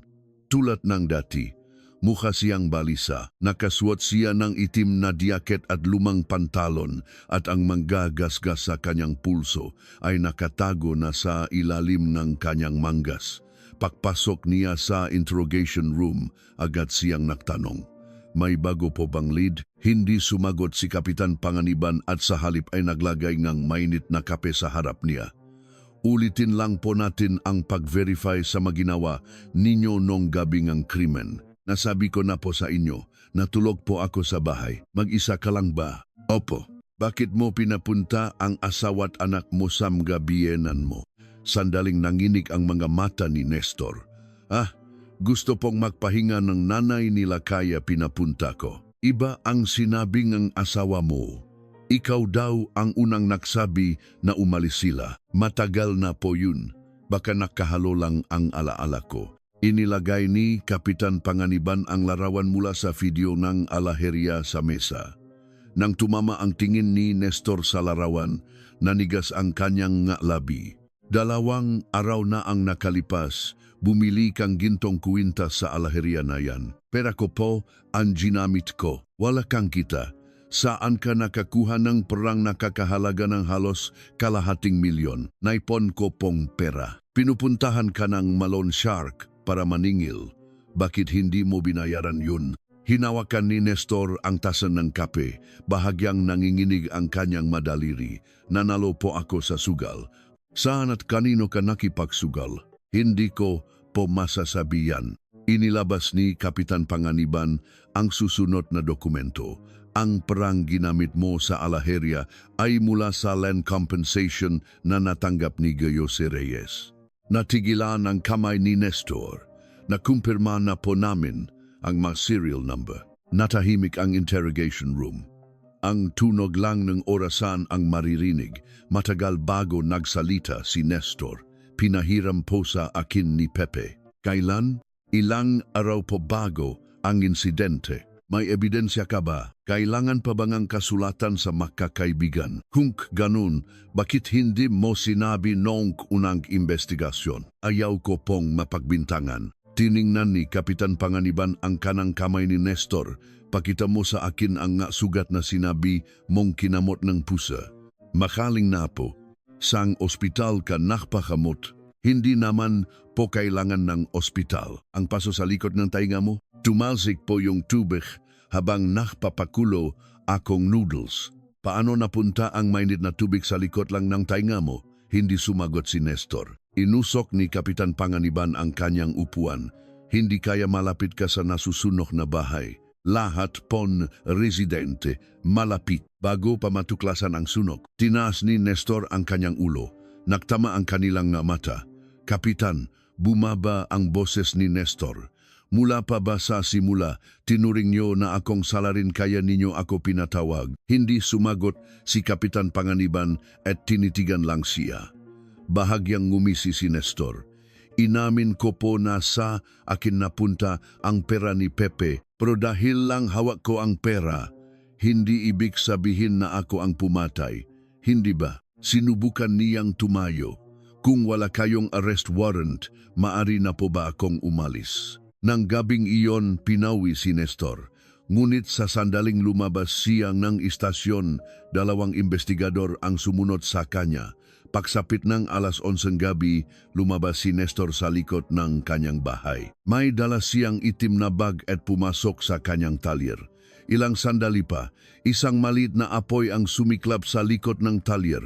May sinusunog siya. Nang lumapit ang mga investigador, binaligtad ni Nestor ang nagapoy na bag gamit ang isang pala. Nasa loob nito ang magalumang guwanchis, piraso ng tela at ilang papel. Nang makita niya nga pulis, nagalit siya. Masama na ba ngayon ang magsunong ang basura sa sarili kong bakuran? Ngunit kinabukasan, dumating ang search warrant mula sa korte. 7:30 ng umaga, sabay na hinaluhog ng mapulis ang bahay at talyer ni Nestor. Walang nakita sa lumang aparador sa silid tulugan. Sa kusina at bodega, mga karaniwang gamit lang ang natakpuan. Nakatayo si Nestor sa isang tabi ng bakuran, nakahalukip-kip habang pinapanood ang pakahaluhok. Hanapin ninyo kung mahahanap ninyo, sabi niya na may pang-aasar. Paano ninyo hahanapin ang ebidensyang wala naman? Ngunit halos isang oras matapos magsimula ang paghahaluhog, tinawag ni Spotri Santos si Kapitan Panganiban mula sa silid tulugan. Sa ilalim ng isang double-bottomed na lumang bowl na kahoy, may isang set ng damit trabaho na nakatago. Isang madilim na asul na diaket. Malinis ang labas nito, ngunit sa loob ng manggas at salaylayan, may maitim na partikel na naiwan. Nang buksan ang zipper, umalingasaw ang mahinang amoy ng gaas. Sa talyer, natagpuan ang isang bungkos ng makapal na kadena at isang kahon ng nga pang-industriyang pako. Pareho ang laki at hugis sa kadena at mga pako sa lugar ng krimen. Sa ilalim ng workbench, may isang martilyo na kakaibang malinis ang ulo. Sa hawakan nito, may namuong mamula-mulang mansa at sa siwang ng kahoy, may manipis na hibla na parang buhok. Sa likod ng bakuran, nang hukayin ang lupa, natakbuhan din ang mabasag na pirasong isang puting banga, parehong uri ng banga kung saan itinago ni Jose ang kanyang bayat. Sa sandaling iyon, ang mukha ni Nestor na kanina'y kalmado ay unang beses na nanigas. Isa-isang tiningnan ni Kapitan Panganiban ang mabagay na inilalagay sa evidence bag, ang asul na diaket, ang kadena, ang banga at ang natirang cash matapos bilhin ang kuwintas. Lahat ng bagay ay tumuturo sa isang direksyon. Agad na inaresto si Nestor sa lugar. Hindi siya nagpumiglas kahit pinoposasan. Sa halip, kakaiba ang kanyang pahiging kalmado. Bago sumakay sa sasakyan ng pulis, inilapit ni Nestor ang kanyang mukha kay Kapitan Panganiban. Inaamin kong kinuha ko ang pera ni Pepe, mahina niyang sabi. Pero wala pa rin kayong ebidensya na ako ang naksunong bahay. Hindi ba? Hindi sumagot si Kapitan Panganiban. Nang hapong iyon, dumating ang agarang resulta ng pagsusuri mula sa NBI. Ang abo at sangkap ng gaas na nakadikit sa diaket ni Nestor ay tumugma sa mga nakolekta mula sa lugar ng sunok. Ang dugo na natagpuan sa siwang ng hawakan ng martilyo ay tumugma sa blood type ni Jose. At panghuli, sinuri ang DNA, ang tissue ng balat na nakuha mula sa ilalim ng basag na kuko ni Elena. Ang resulta ay tumugma rin kay Nestor. Dala ang report ng pagsusuri, bumaba si Kapitan Panganiban sa selda. Si Nestor, na nakaupo sa kabilang panig ng rehas, ay nakayuko at hinihimas ang kanyang pulso. Ang tatlong gasgas na iniwan ng huling lakas ni Elena ay halos magaling na. Ngunit ang kanyang balat na naiwan sa ilalim ng kuko nito ay hindi nawala. Nang tumayo si Kapitan Panganiban sa harap ng rehas, dahan-dahang itinaas ni Nestor ang kanyang ulo. Ano na naman ang nahanap ninyo? Itinaas ni Kapitan Panganiban ang report. Ikaw ang natagpuan namin sa ilalim ng kuko ni Gang Elena Reyes. Unang beses na nanginih ang mata ni Nestor, ngunit agad siyang ngumiti muli. Sabi ko nga po sa inyo, madalas akong pumunta sa bahay na yan. Kakaiba ba kung nakadikit kami? Ang balat mo ay natagpuang nakabaon sa ilalim ng kanyang kuko, kasama ng dugo. Nawala ang ngiti ni Nestor. Lumapit pa ngang isang hakbang si Kapitan Panganiban. Kinamot ka ni Gang Reyes bago siya mamatay. Isang mahabang katahimikan ang bumalot sa selda. Tumingin si Nestor sa sahig, dinilaan ang kanyang tuyong labi, at sa napakahinang boses, sinabi niya, kahit pa muli niyang itinaas ang kanyang ulo, mapapatunayan niyo ba na ako ang nagsindi ng apoy? Sa tanong na iyon, may hamon kaysa takot. Noon napaktanto ni Kapitan Panganiban, naniniwala pa rin si Nestor na makakaligtas siya.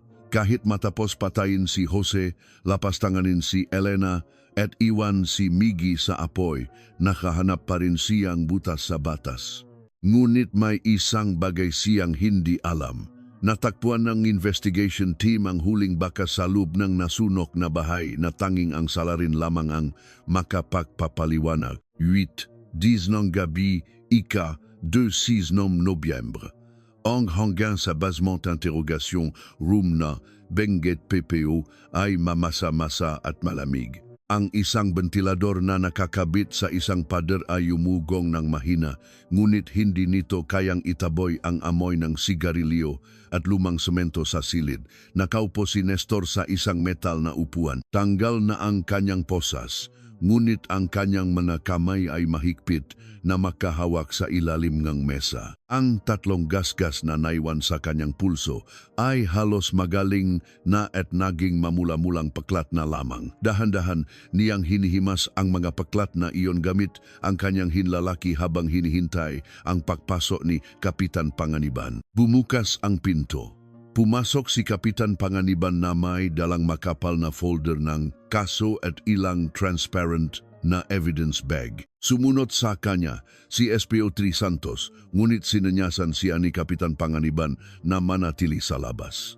Sumara ang pintong interrogation room, silang dalawa na lang ang natira. Tahimik na umupo si Kapitan Panganiban sa tapat at unang inilagay sa mesa ang larawan ng perang na recover mula sa Alaheria, ang bayad para sa lupa ni G.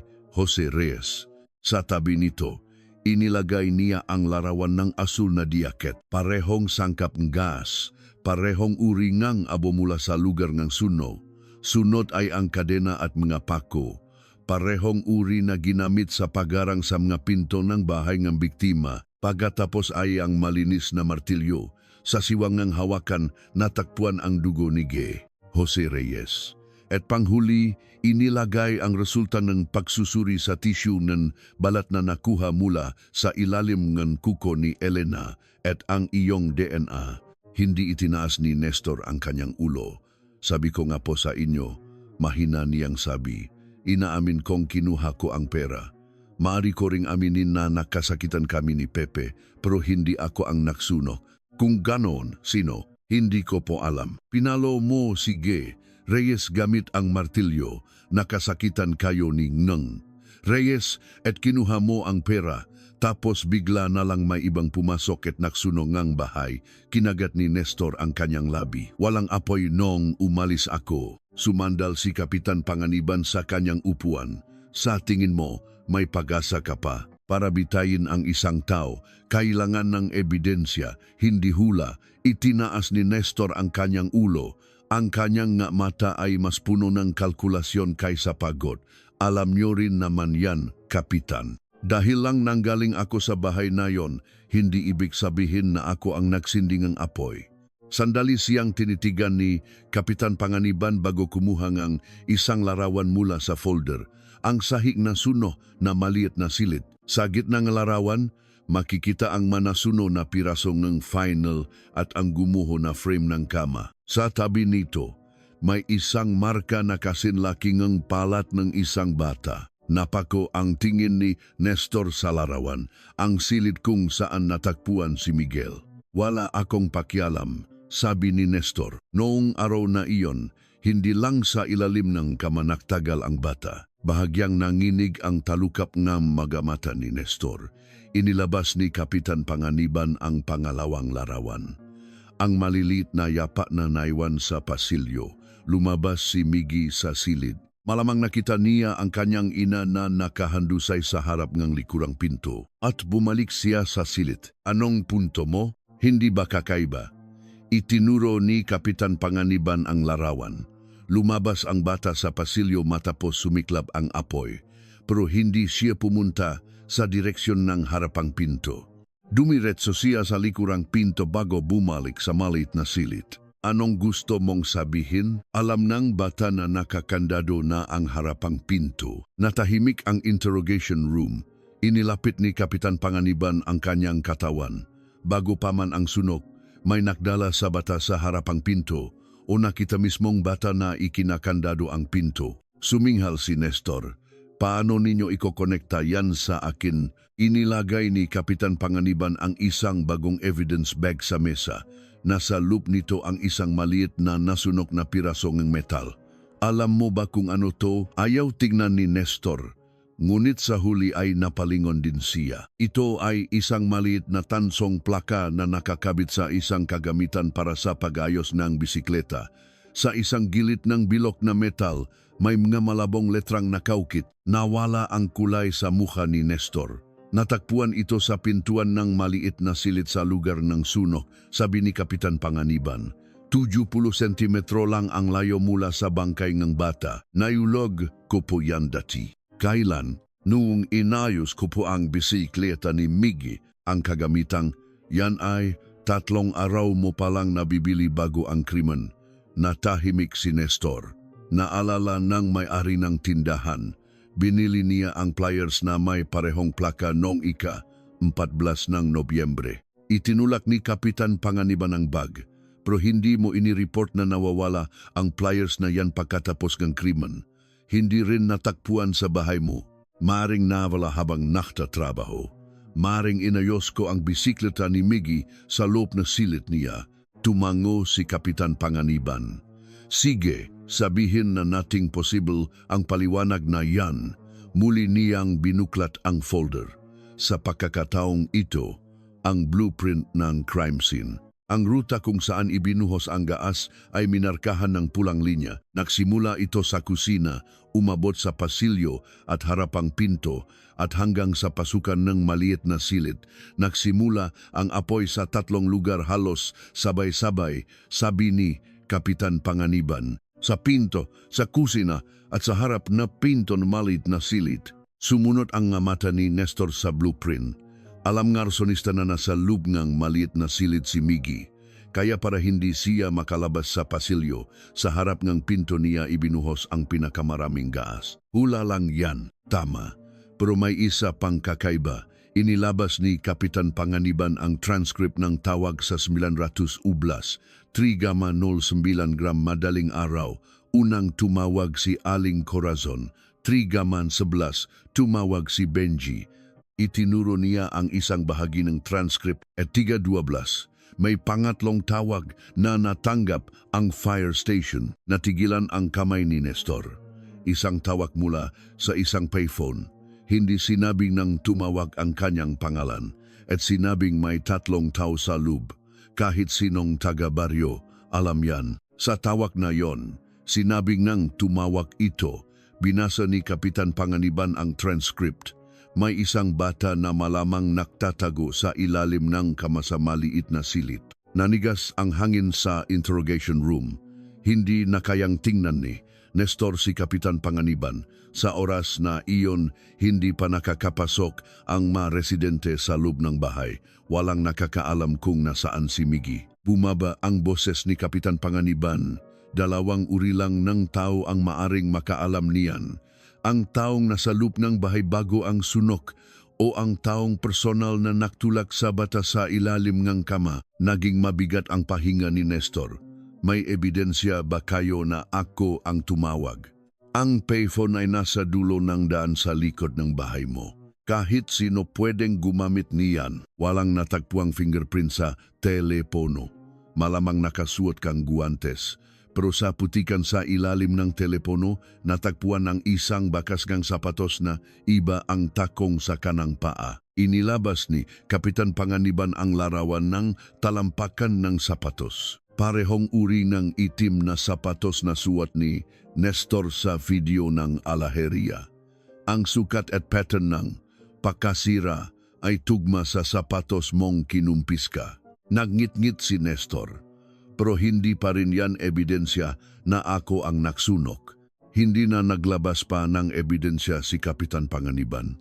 Sa halip, inilagay niya ang larawan ni Miggy mula sa kanyang unang araw sa eskwela sa mesa. Ang batang nakasuot ng dilaw na sombrero ay nakangiti kahit bungi. Iniwas ni Nestor ang kanyang tingin. Alisin niyo yan. Bakit? Huwag kayong gumawa ng bagay na walang kinalaman. May kinalaman ito. Dahil ikaw ang pumatay sa kanya, hindi ko siya direktang pinatay. Unang beses na sumabog ang boses ni Nestor. Sinubukan niyang tumayo ngunit nabangga sa mesa at muling napaupo. Habang hinihingal, pinunasan niya ang kanyang mukha gamit ang palat. Hindi nagsalita si Kapitan Panganiban. Ang salitang ginamit ni Nestor ay naiwan sa silid. Hindi iyon isang pagtanggi na wala siyang kinalaman sa pagkamatay ng bata. Ito ay isang dahilan na hindi lang niya pinili ang paraan ng pagkamatay. Tahimik na nagtanong si Kapitan Panganiban, kung ganon, paano mo siya pinatay? Hindi nagsalita si Nestor. Ibig sabihin, hindi mo siya pinalo ni martilyo. Hindi mo siya sinakal. Tigilan niyo na yan. Kaya mo ikinulong ang pinto. Nanginig ang magabalikat ni Nestor, kahit alam mong buhay ang bata. Sabi ng tigilan na, hinampas niya ang mesa, tumumba ang metal na tasa at umagos ang kape sa mga dokumento. Niyakap ni Nestor ang kanyang ulo gamit ang dalawang kamay. Ilang sandali pa, isang mahinang tawa ang kumawala. Isang tunok na hindi mo masabi kung iyak o tawa. Nagising si Pepe, sa wakas ay nagsalita siya. Hindi gumalaw si Kapitan Panganiban. Kukunin ko lang sana ang pera. Tuyot ang boses ni Nestor. Alam ko kung saan nakatago ang pera sa bahay na yon. Pati na ang katotohanang inilagay niya ito sa isang banga sa ilalim ng kama. Gabi bago ang krimen. Matapos paalisin ang kanyang asawa at anak, umupo si Nestor sa kanyang bodega at uminom. Pinantaan siya nga loan shark na kukunin ang kanyang bahay kung hindi siya makakabayad sa loob ng 3 araw. Maari siyang muling mangutang kay Jose, ngunit ayaw na niyang makiusap pa. Hindi na niya kayang tiisin ang paraan ng pagtingin sa kanya ni Jose. Aniya, lagi siyang nakpapanggap na mabait, bulong ni Nestor. Binibigyan niya ako ng trabaho, bigas pinapahiram ng pera, at ipinapamuha sa mga taga-baryo na nabubuhay ako dahil sa kanya. Hindi ba toto namang natulungan ka? Mas lalo ko yung kinainisan. Pagsapit ng alaunang madaling araw, nahanda si Nestor ng martilyo, pliers at kadena. Iginiit niyang hindi niya planong pumatay sa simula. Kung mahuhuli siya, balak lang niyang takutin at tumakas. Sinundan niya ang daan sa likod ng bakod na kawayan patungo sa bahay ni Jose. Gamit ang pliers, itinaas niya ang simpleng trangka na kahoy sa likurang pinto at pumasok. Tahimik ang bahay. Pumasok siya sa silid tulugan at sinubukang hilahin ang banga mula sa ilalim ng kama. Sa sandaling iyon, naumulate si Jose. Nestor, tinawag ni Jose ang kanyang pangalan habang bumabangon. Agad silang nakasakitan.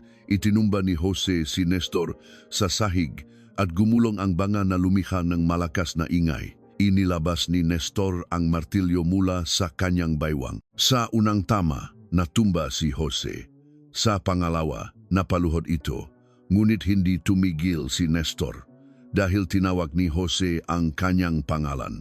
Hindi humihingi ng tulong, kundi paulit-ulit na sinasabi ang Nestor na parang hindi makapaniwala. Ayokong marinig ang tunok na yon, sabi ni Nestor. Kaya pinalo ko ulit siya. Lumabas si Elena mula sa silid dahil sa ingay. Nang makita niya ang kanyang asawang nakahandusay at si Nestor na may hawak na martilyo, agad niyang hinawakan ang braso nito. Nahabulan sila sa pasilyo. Kinamot ni Elena ang pulso at liga ni Nestor. Inuntok niya ang ulo nito sa pader at muling inatake gamit ang hawakan ng martilyo. Nang hindi na gumalaw si Elena, inakala niyang patay na ito. Tungkol sa sumunod na nangyari, umiwas si Nestor sa simula. Nang ipakita ni Kapitan Panganiban ang resulta ng autopsy, idinahilan niyang wala siya sa katinuan. Lasing daw siya at nawalan ng kontrol matapos makakita ng dugo. Ngunit hindi nakpakita ng anumang reaksyon si Kapitan Panganiban. Pagkatapos noon, tinakpan ni Nestor ang kanyang mukha gamit ang dalawang kamay. Inilipat niya ang pra sa isang bag. Palabas na sana siyang bahay nang makarinig ng mahinang hikbi mula sa maliit na silid. Binuksan niya ang pinto at nakita si Miggy na nakayukyok sa tabi ng kama. Hindi umiyak ang bata. Nakatingin lang kay Nestor. Puno ng luha ang kanyang mukha at tinatakpan niya ang kanyang bibig. Lumapit si Nestor sa bata. Tinanong ko siya kung anong nakita niya. Anong sinabi ni Miggy? Wala po siyang sinabi. Nakilala ka ba niya? Hindi sumagot si Nestor. Muling nagtanong si Kapitan Panganiban. Nakilala ka niya? Tama? Dahan-dahang tumango si Nestor. Sinabi ni Miggy sa mahinang boses, "Tito Nestor." Ang isang salitang iyon ang nakpasya sa lahat. Itinulak ni Nestor ang bata sa ilalim ng kama. Sinabi niyang huwag gumalaw at magtago. Nagsinungaling siyang ililigtas niya ito. Kinuha niya ang bag ng pera at lumabas sa likurang pinto. Inilagay niya ang inihandang tabla sa hambangang pinto at ipinako. Bumalik siya sa harapang pinto, ipinulupot ang kadena at ikinandado. Noon, nagising si Elena sa loob ng bahay. Sa una, mahinang ungol ang narinig. Pagkatapos, ang tunok ng pagkatok sa likurang pinto. Nestor, tinawag ni Elena ang kanyang pangalan. Pakibuksan ang pinto. Hindi sumagot si Nestor. Kinuha niya ang lalagyan ng gas mula sa kusina at ibinuhos ito sa dayami sa ilalim ng aves, sa harapang pinto at sa paligid ng likurang pinto. At panghuli, nagbuhos din siyang gas sa ilalim ng bintana ng maliit na silid. "Bakit mo binuhusan pati ang silid ng bata?" tanong ni Kapitan Panganiban. Matagal na nanahimik si Nestor. Baka kasi lumabas siya sa bintana. Kinuyom ni Kapitan Panganiban ang kanyang kamao. Ngunit hindi siya nakpakita ng emosyon. Sinindihan ni Nestor ang posporo at itinapon sa dayami. Mas mabilis kumalat ang apoy kaysa sa inaasahan niya. Itinulak ng hangin ang apoy papasok sa bahay, at ang mainit na hangin ay pumaso sa kanyang muka at likod ng tainga. Natumba siya sa gulat, pagkatapos ay hinila ang bag ng pera at tumakas sa likod ng bakod. Noon, narinig niya ang iyak ni Miggy mula sa loob ng bahay. Tinatawag ng bata ang kanyang ina. Patuloy na kumakatok si Elena sa pinto. "Tulong!" Unti-unting humina ang kanyang boses. Nagtanong si Kapitan Panganiban, "Narinig mo ba ang gatunog na yon?" "Opo." "Gaano katagal?" "Hindi ko po alam. Nandun ka hanggang sa umabot ang apoy sa bubong. Tama?" Nanginginig ang labi ni Nestor. "Kailangan ko pong makasiguro." "Makasiguro sa ano?" "Na walang sinuman ang nakalabas." Nang marinig ang salitang iyon, unang beses na hindi na kayang tingnan ni Kapitan Panganiban ang lalaki sa kanyang harapan bilang isang tao. Nanatili si Nestor sa likod ng bakod hanggang sa lamunin ng apoy ang buong bahay. Nang mawala ang masigaw at pag-ubo, saka lang siya bumalik sa kanyang bahay. Ngunit ilang minuto pa, nang marinig niya ang sigawan ng mga residente, nagpalit siyang damit pantulok at muling tumakbo sa lugar. Sadyang iniwan niya ang isang sinlas sa daan para magkunwaring nakayapak. Itinulak niya ang mataw at sumigaw na susugot sa apoy. Tinawag niya ang pangalan ni Pepe at umiyak na kailangan iligtas si Miggy. "Bakit ka bumalik?" tanong ni Kapitan Panganiban. "Naisip ko po na mas paghihinalaan ako kung magtatago lang ako sa bahay." "Bakit ka umiyak ng ganon sa burol?" Yumuko si Nestor. "Dahil nakatingin po ang mga tao." "Ang pagsabi mong patawad sa harap ng larawan ni Miggy?" Sandali pa bago siya sumagot. "Lagi ko pong naisip ang bata." "Nagsisisi ka ba?" Dahan-dahang umiling si Nestor. "Natatakot po ako." Tinitigan ni Kapitan Panganiban ang confession sa kanyang harapan. Hindi ito pagsisisi, hindi rin ito konsensya para sa nga namatay. Tanging takot na baka siya mahuli. Sa 30 ng madaling araw, nilagdaan ni Nestor ang huling pahina ng kanyang confession. Inilapag niya ang ballpen at nagtanong kay Kapitan Panganiban, "Bibilangin po ba ako?" Hindi sumagot si Kapitan Panganiban. Dinilaan ni Nestor ang kanyang tuyong labi. "Dahil lang po sa pera, kung wala lang po akong utang, hindi mangyayari to." Sa sandaling iyon, unang beses na nakpakita ng emosyon si Kapitan Panganiban. Hindi dahil sa utang kaya ka humawa ng martilyo. Inilagay niya ang larawan ni Miggy sa ibabaw ng confession. Hindi rin dahil sa utang kaya mo binuhusan ng gas ang harap ng silid ng bata. Hindi tiningnan ni Nestor ang larawan. Sa bawat pagpili mo, pinili mo ang pinakamalupit na paraan. Tumayo si Kapitan Panganiban. Bago buksan ang pinto, huli siyang naktanong. Anong huling sinabi ni Miggy? Matagal na nanahimik si Nestor. Pagkatapos, sa halos hindi marinig na boses, sumagot siya. "Tito, Pakibuksan po ang pinto. Ipinikit ni Kapitan Panganiban ang kanyang mata at muling iminulat. At hindi mo pa rin binuksan? Yumuko si Nestor. Opo. Ang katahimikan ng madaling araw ay bumalot sa pasilyo sa labas ng interrogation room. Habang dinadala pabalik sa selda, hindi lumingon si Nestor kahit isang beses ng gabing iyon. Sa talaan ng kaso, sa ilalim ng motibo ng krimen, isinulat ni Kapitan Panganiban ang isang linya at sa ilalim nito, sa mas maliit na letra, idinagdag niya 9:30 ng umaga, ika 16 ng Mayo 2006. Sa harap ng Regional Trial Court sa Baguio, maga pa lang ay dagsaan na ang mga tao. Ang maresidenteng Mario Centinela, manaulilang biktima, mga lokal na mamamahayag, at mga mamayang narinig ang tungkol sa kaso ay pumuno sa pasilyo ng korte. Sa tabi ng pinto, nakadikit ang isang anunsyo na may numero no kaso at panggalan NG akusado. Hanggang kamakailan lang, kilala siya sa Barrio Centinela bilang isang tahimik at kaawa-awang tao. Walang permanenteng trabaho at baon sa utang, ngunit isang lalaking marunong yumuko sa kapwa. Naawa sa kanya si Jose Reyes. Ipinasok niya ito sa paggawaan ng hollow blocks, binibigyan ng isang sakong bigas kapag kinakapos. At minsan pa'y nagbayad ng bahaging kanyang utang ng puntahan siyang loan shark sa bahay. Ngunit ang tulong na iyon ay naging insulto sa halip na pasasalamat sa puso ni Nestor. Kinasuklaman niya ang pakiramdam na tila wala siyang magagawa kung wala ang tulong ni Jose. Nang malaman niyang may pera ang pamilya Reyes mula sa bayad sa lupa, naniwala siyang iyon ang tanging paraan para tapusin ang kanyang kabiguan. At sa huli, para makuha ang pera, nagpasya siyang lipulin ang isang buong pamilya. Eksaktong alas 10 ng umaga, bumukas ang pinto ng korte. Pumasok si Nestor sa pagitan ng dalawang guwardiya, nakayuko. Ang kanyang makamay na nakaposas ay nasa harap ng kanyang baywang at ang kanyang mukha ay kapansin-pansing mas payat kaysa ilang buwan na ang nakalipas. Ngunit nang sigawan siyang ng residenteng nakaupo sa korte, sandali siyang nag-angat ng ulo. Sa kanyang mamata, takot ang unang lumitaw, hindi pagsisisi. Sinubukang tumayo ng ama ni Jose mula sa unang hanay. Mabilis siyang pinigilan ng kanyang kamag-anak, ngunit itinuro niya ang nanginginig na daliri kay Nestor. Paano mo nagawa yan? Ginawa ng anak ko ang lahat para mabuhay ka ng parang tao. Umalingaw-ngaw ang kanyang boses sa loob ng korte. Iniutos ng hukom ang katahimikan.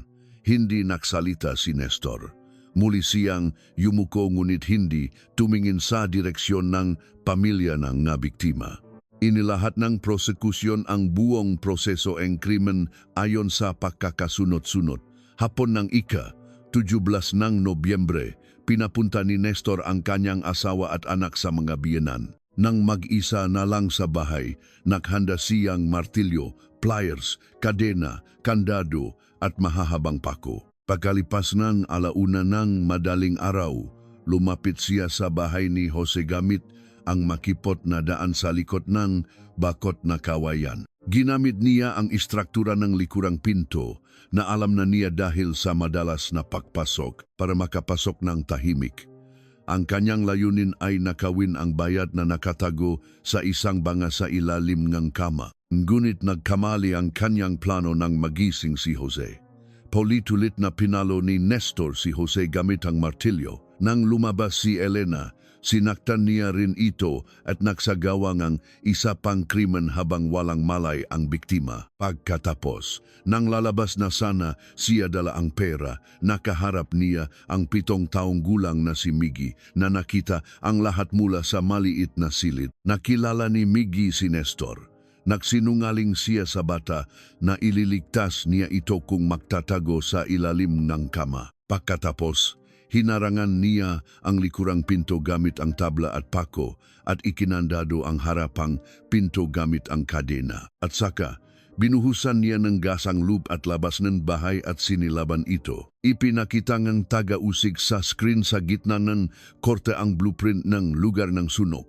Ang pulang linya ay kumakatawan sa ruta kung saan ibinuhos ang gas. Harapang pinto, likurang pinto, kusina, pasilyo at sa ilalim ng bintana ng maliit na silid kung saan nagtatago ang bata.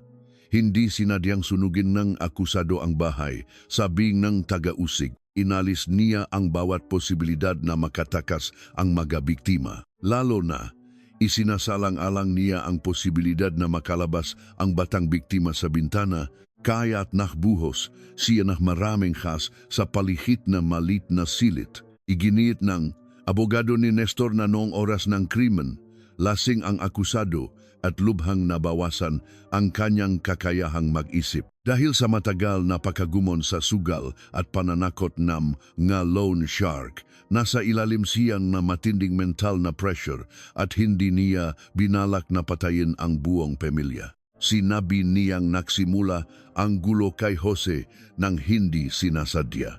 Ang panununog ay isang kilos na dulot nege panich para itago ang mga bakas nege krimen.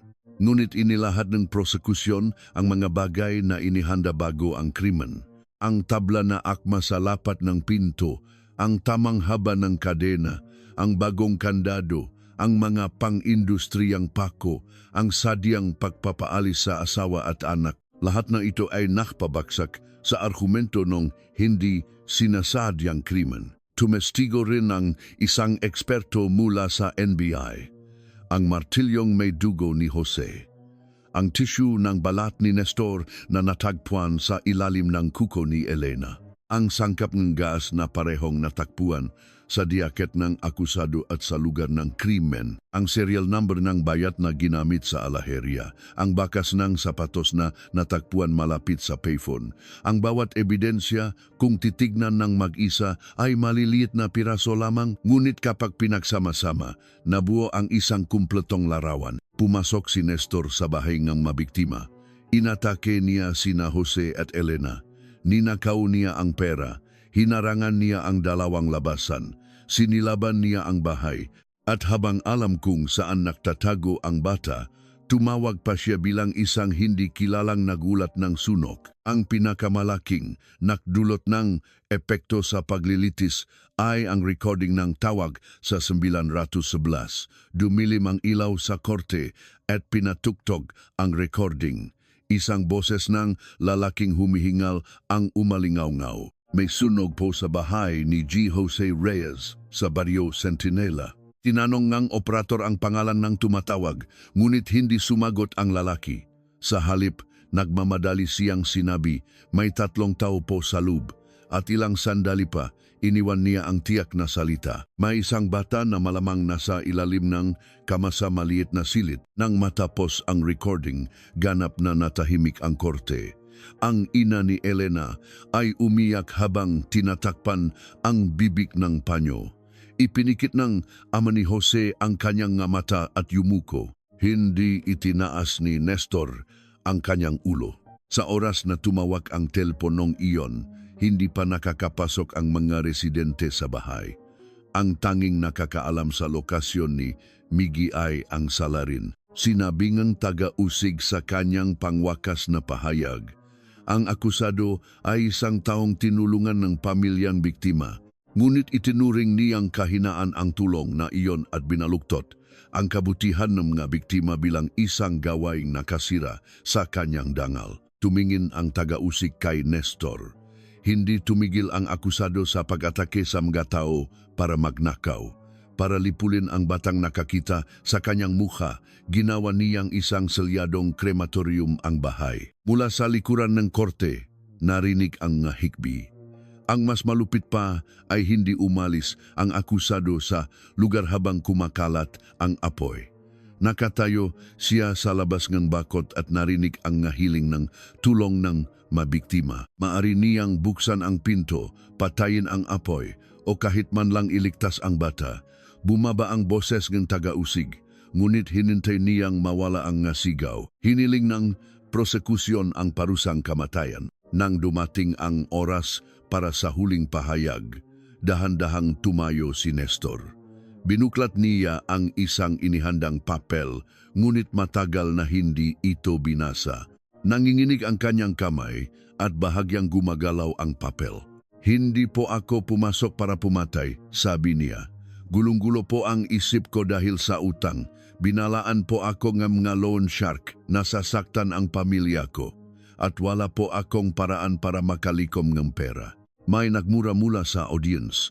Muling iniutos ng hukom ang katahimikan. Humihingi po ako ng tawad kay Jose Reyes, pati na rin kay ng Elena at Sabata. Hindi niya direktang binanggit ang pangalan ni Miggy.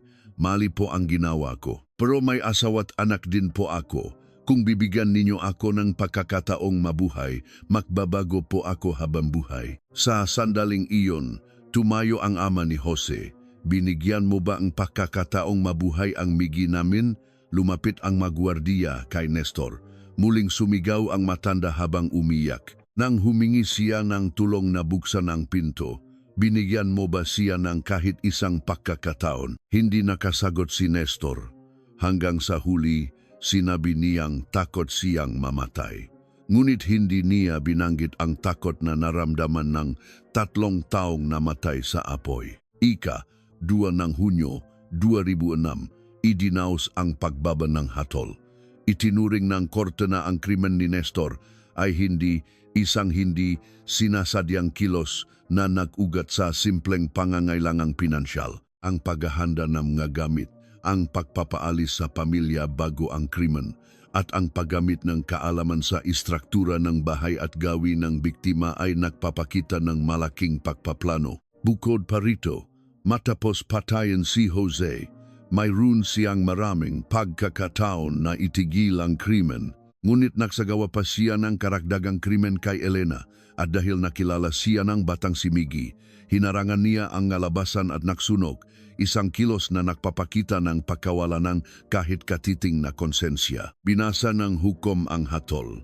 Sinira ng akusado ang tiwala ng mga biktimang tumulong sa kanya upang makapasok sa kanilang tirahan at sunod-sunod na winasa ang buhay ng 3 tao. Ipinikit ni Nestor ang kanyang mata sa upuan ng akusado. Dahil sa krimen ng akusado, isang buong pamilya ang ganap na nawala at nag-iwan ito ng hindi na mababawi na trauma at sakit sa mga naulila at sa komunidad. Narini ang mga buntong hininga sa loob ng korte. Bagamat hindi natin masasabing ganap na walang posibilidad na magbago ang akusado, kung susuriin ang motibo, paraan at resulta ng krimen, pati na ang kanyang kilos pagkatapos nito, hindi maiwasan na singilin ang kanyang pananagutan gamit ang kanyang buhay. Sandaling itinaas ng hukom ang kanyang tingin mula sa hatol. Ang akusado, si Nestor Cruz, ay hinahatulan ng kamatayan. Bumaksak ang mga balikat ni Nestor. Habang inilalabas ng mga gwardiya, unang beses siyang tumingin sa audience.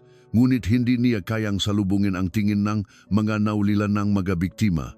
Kahit matapos sumara ang pintong korte, walang agad na tumayo. Ibinaba na ang hatol, ngunit hindi na babalik sina Jose, Elena at Miggy. Pagkatapos ng kaso, unti-unting nagbago ang tanawin sa Barrio Centinela.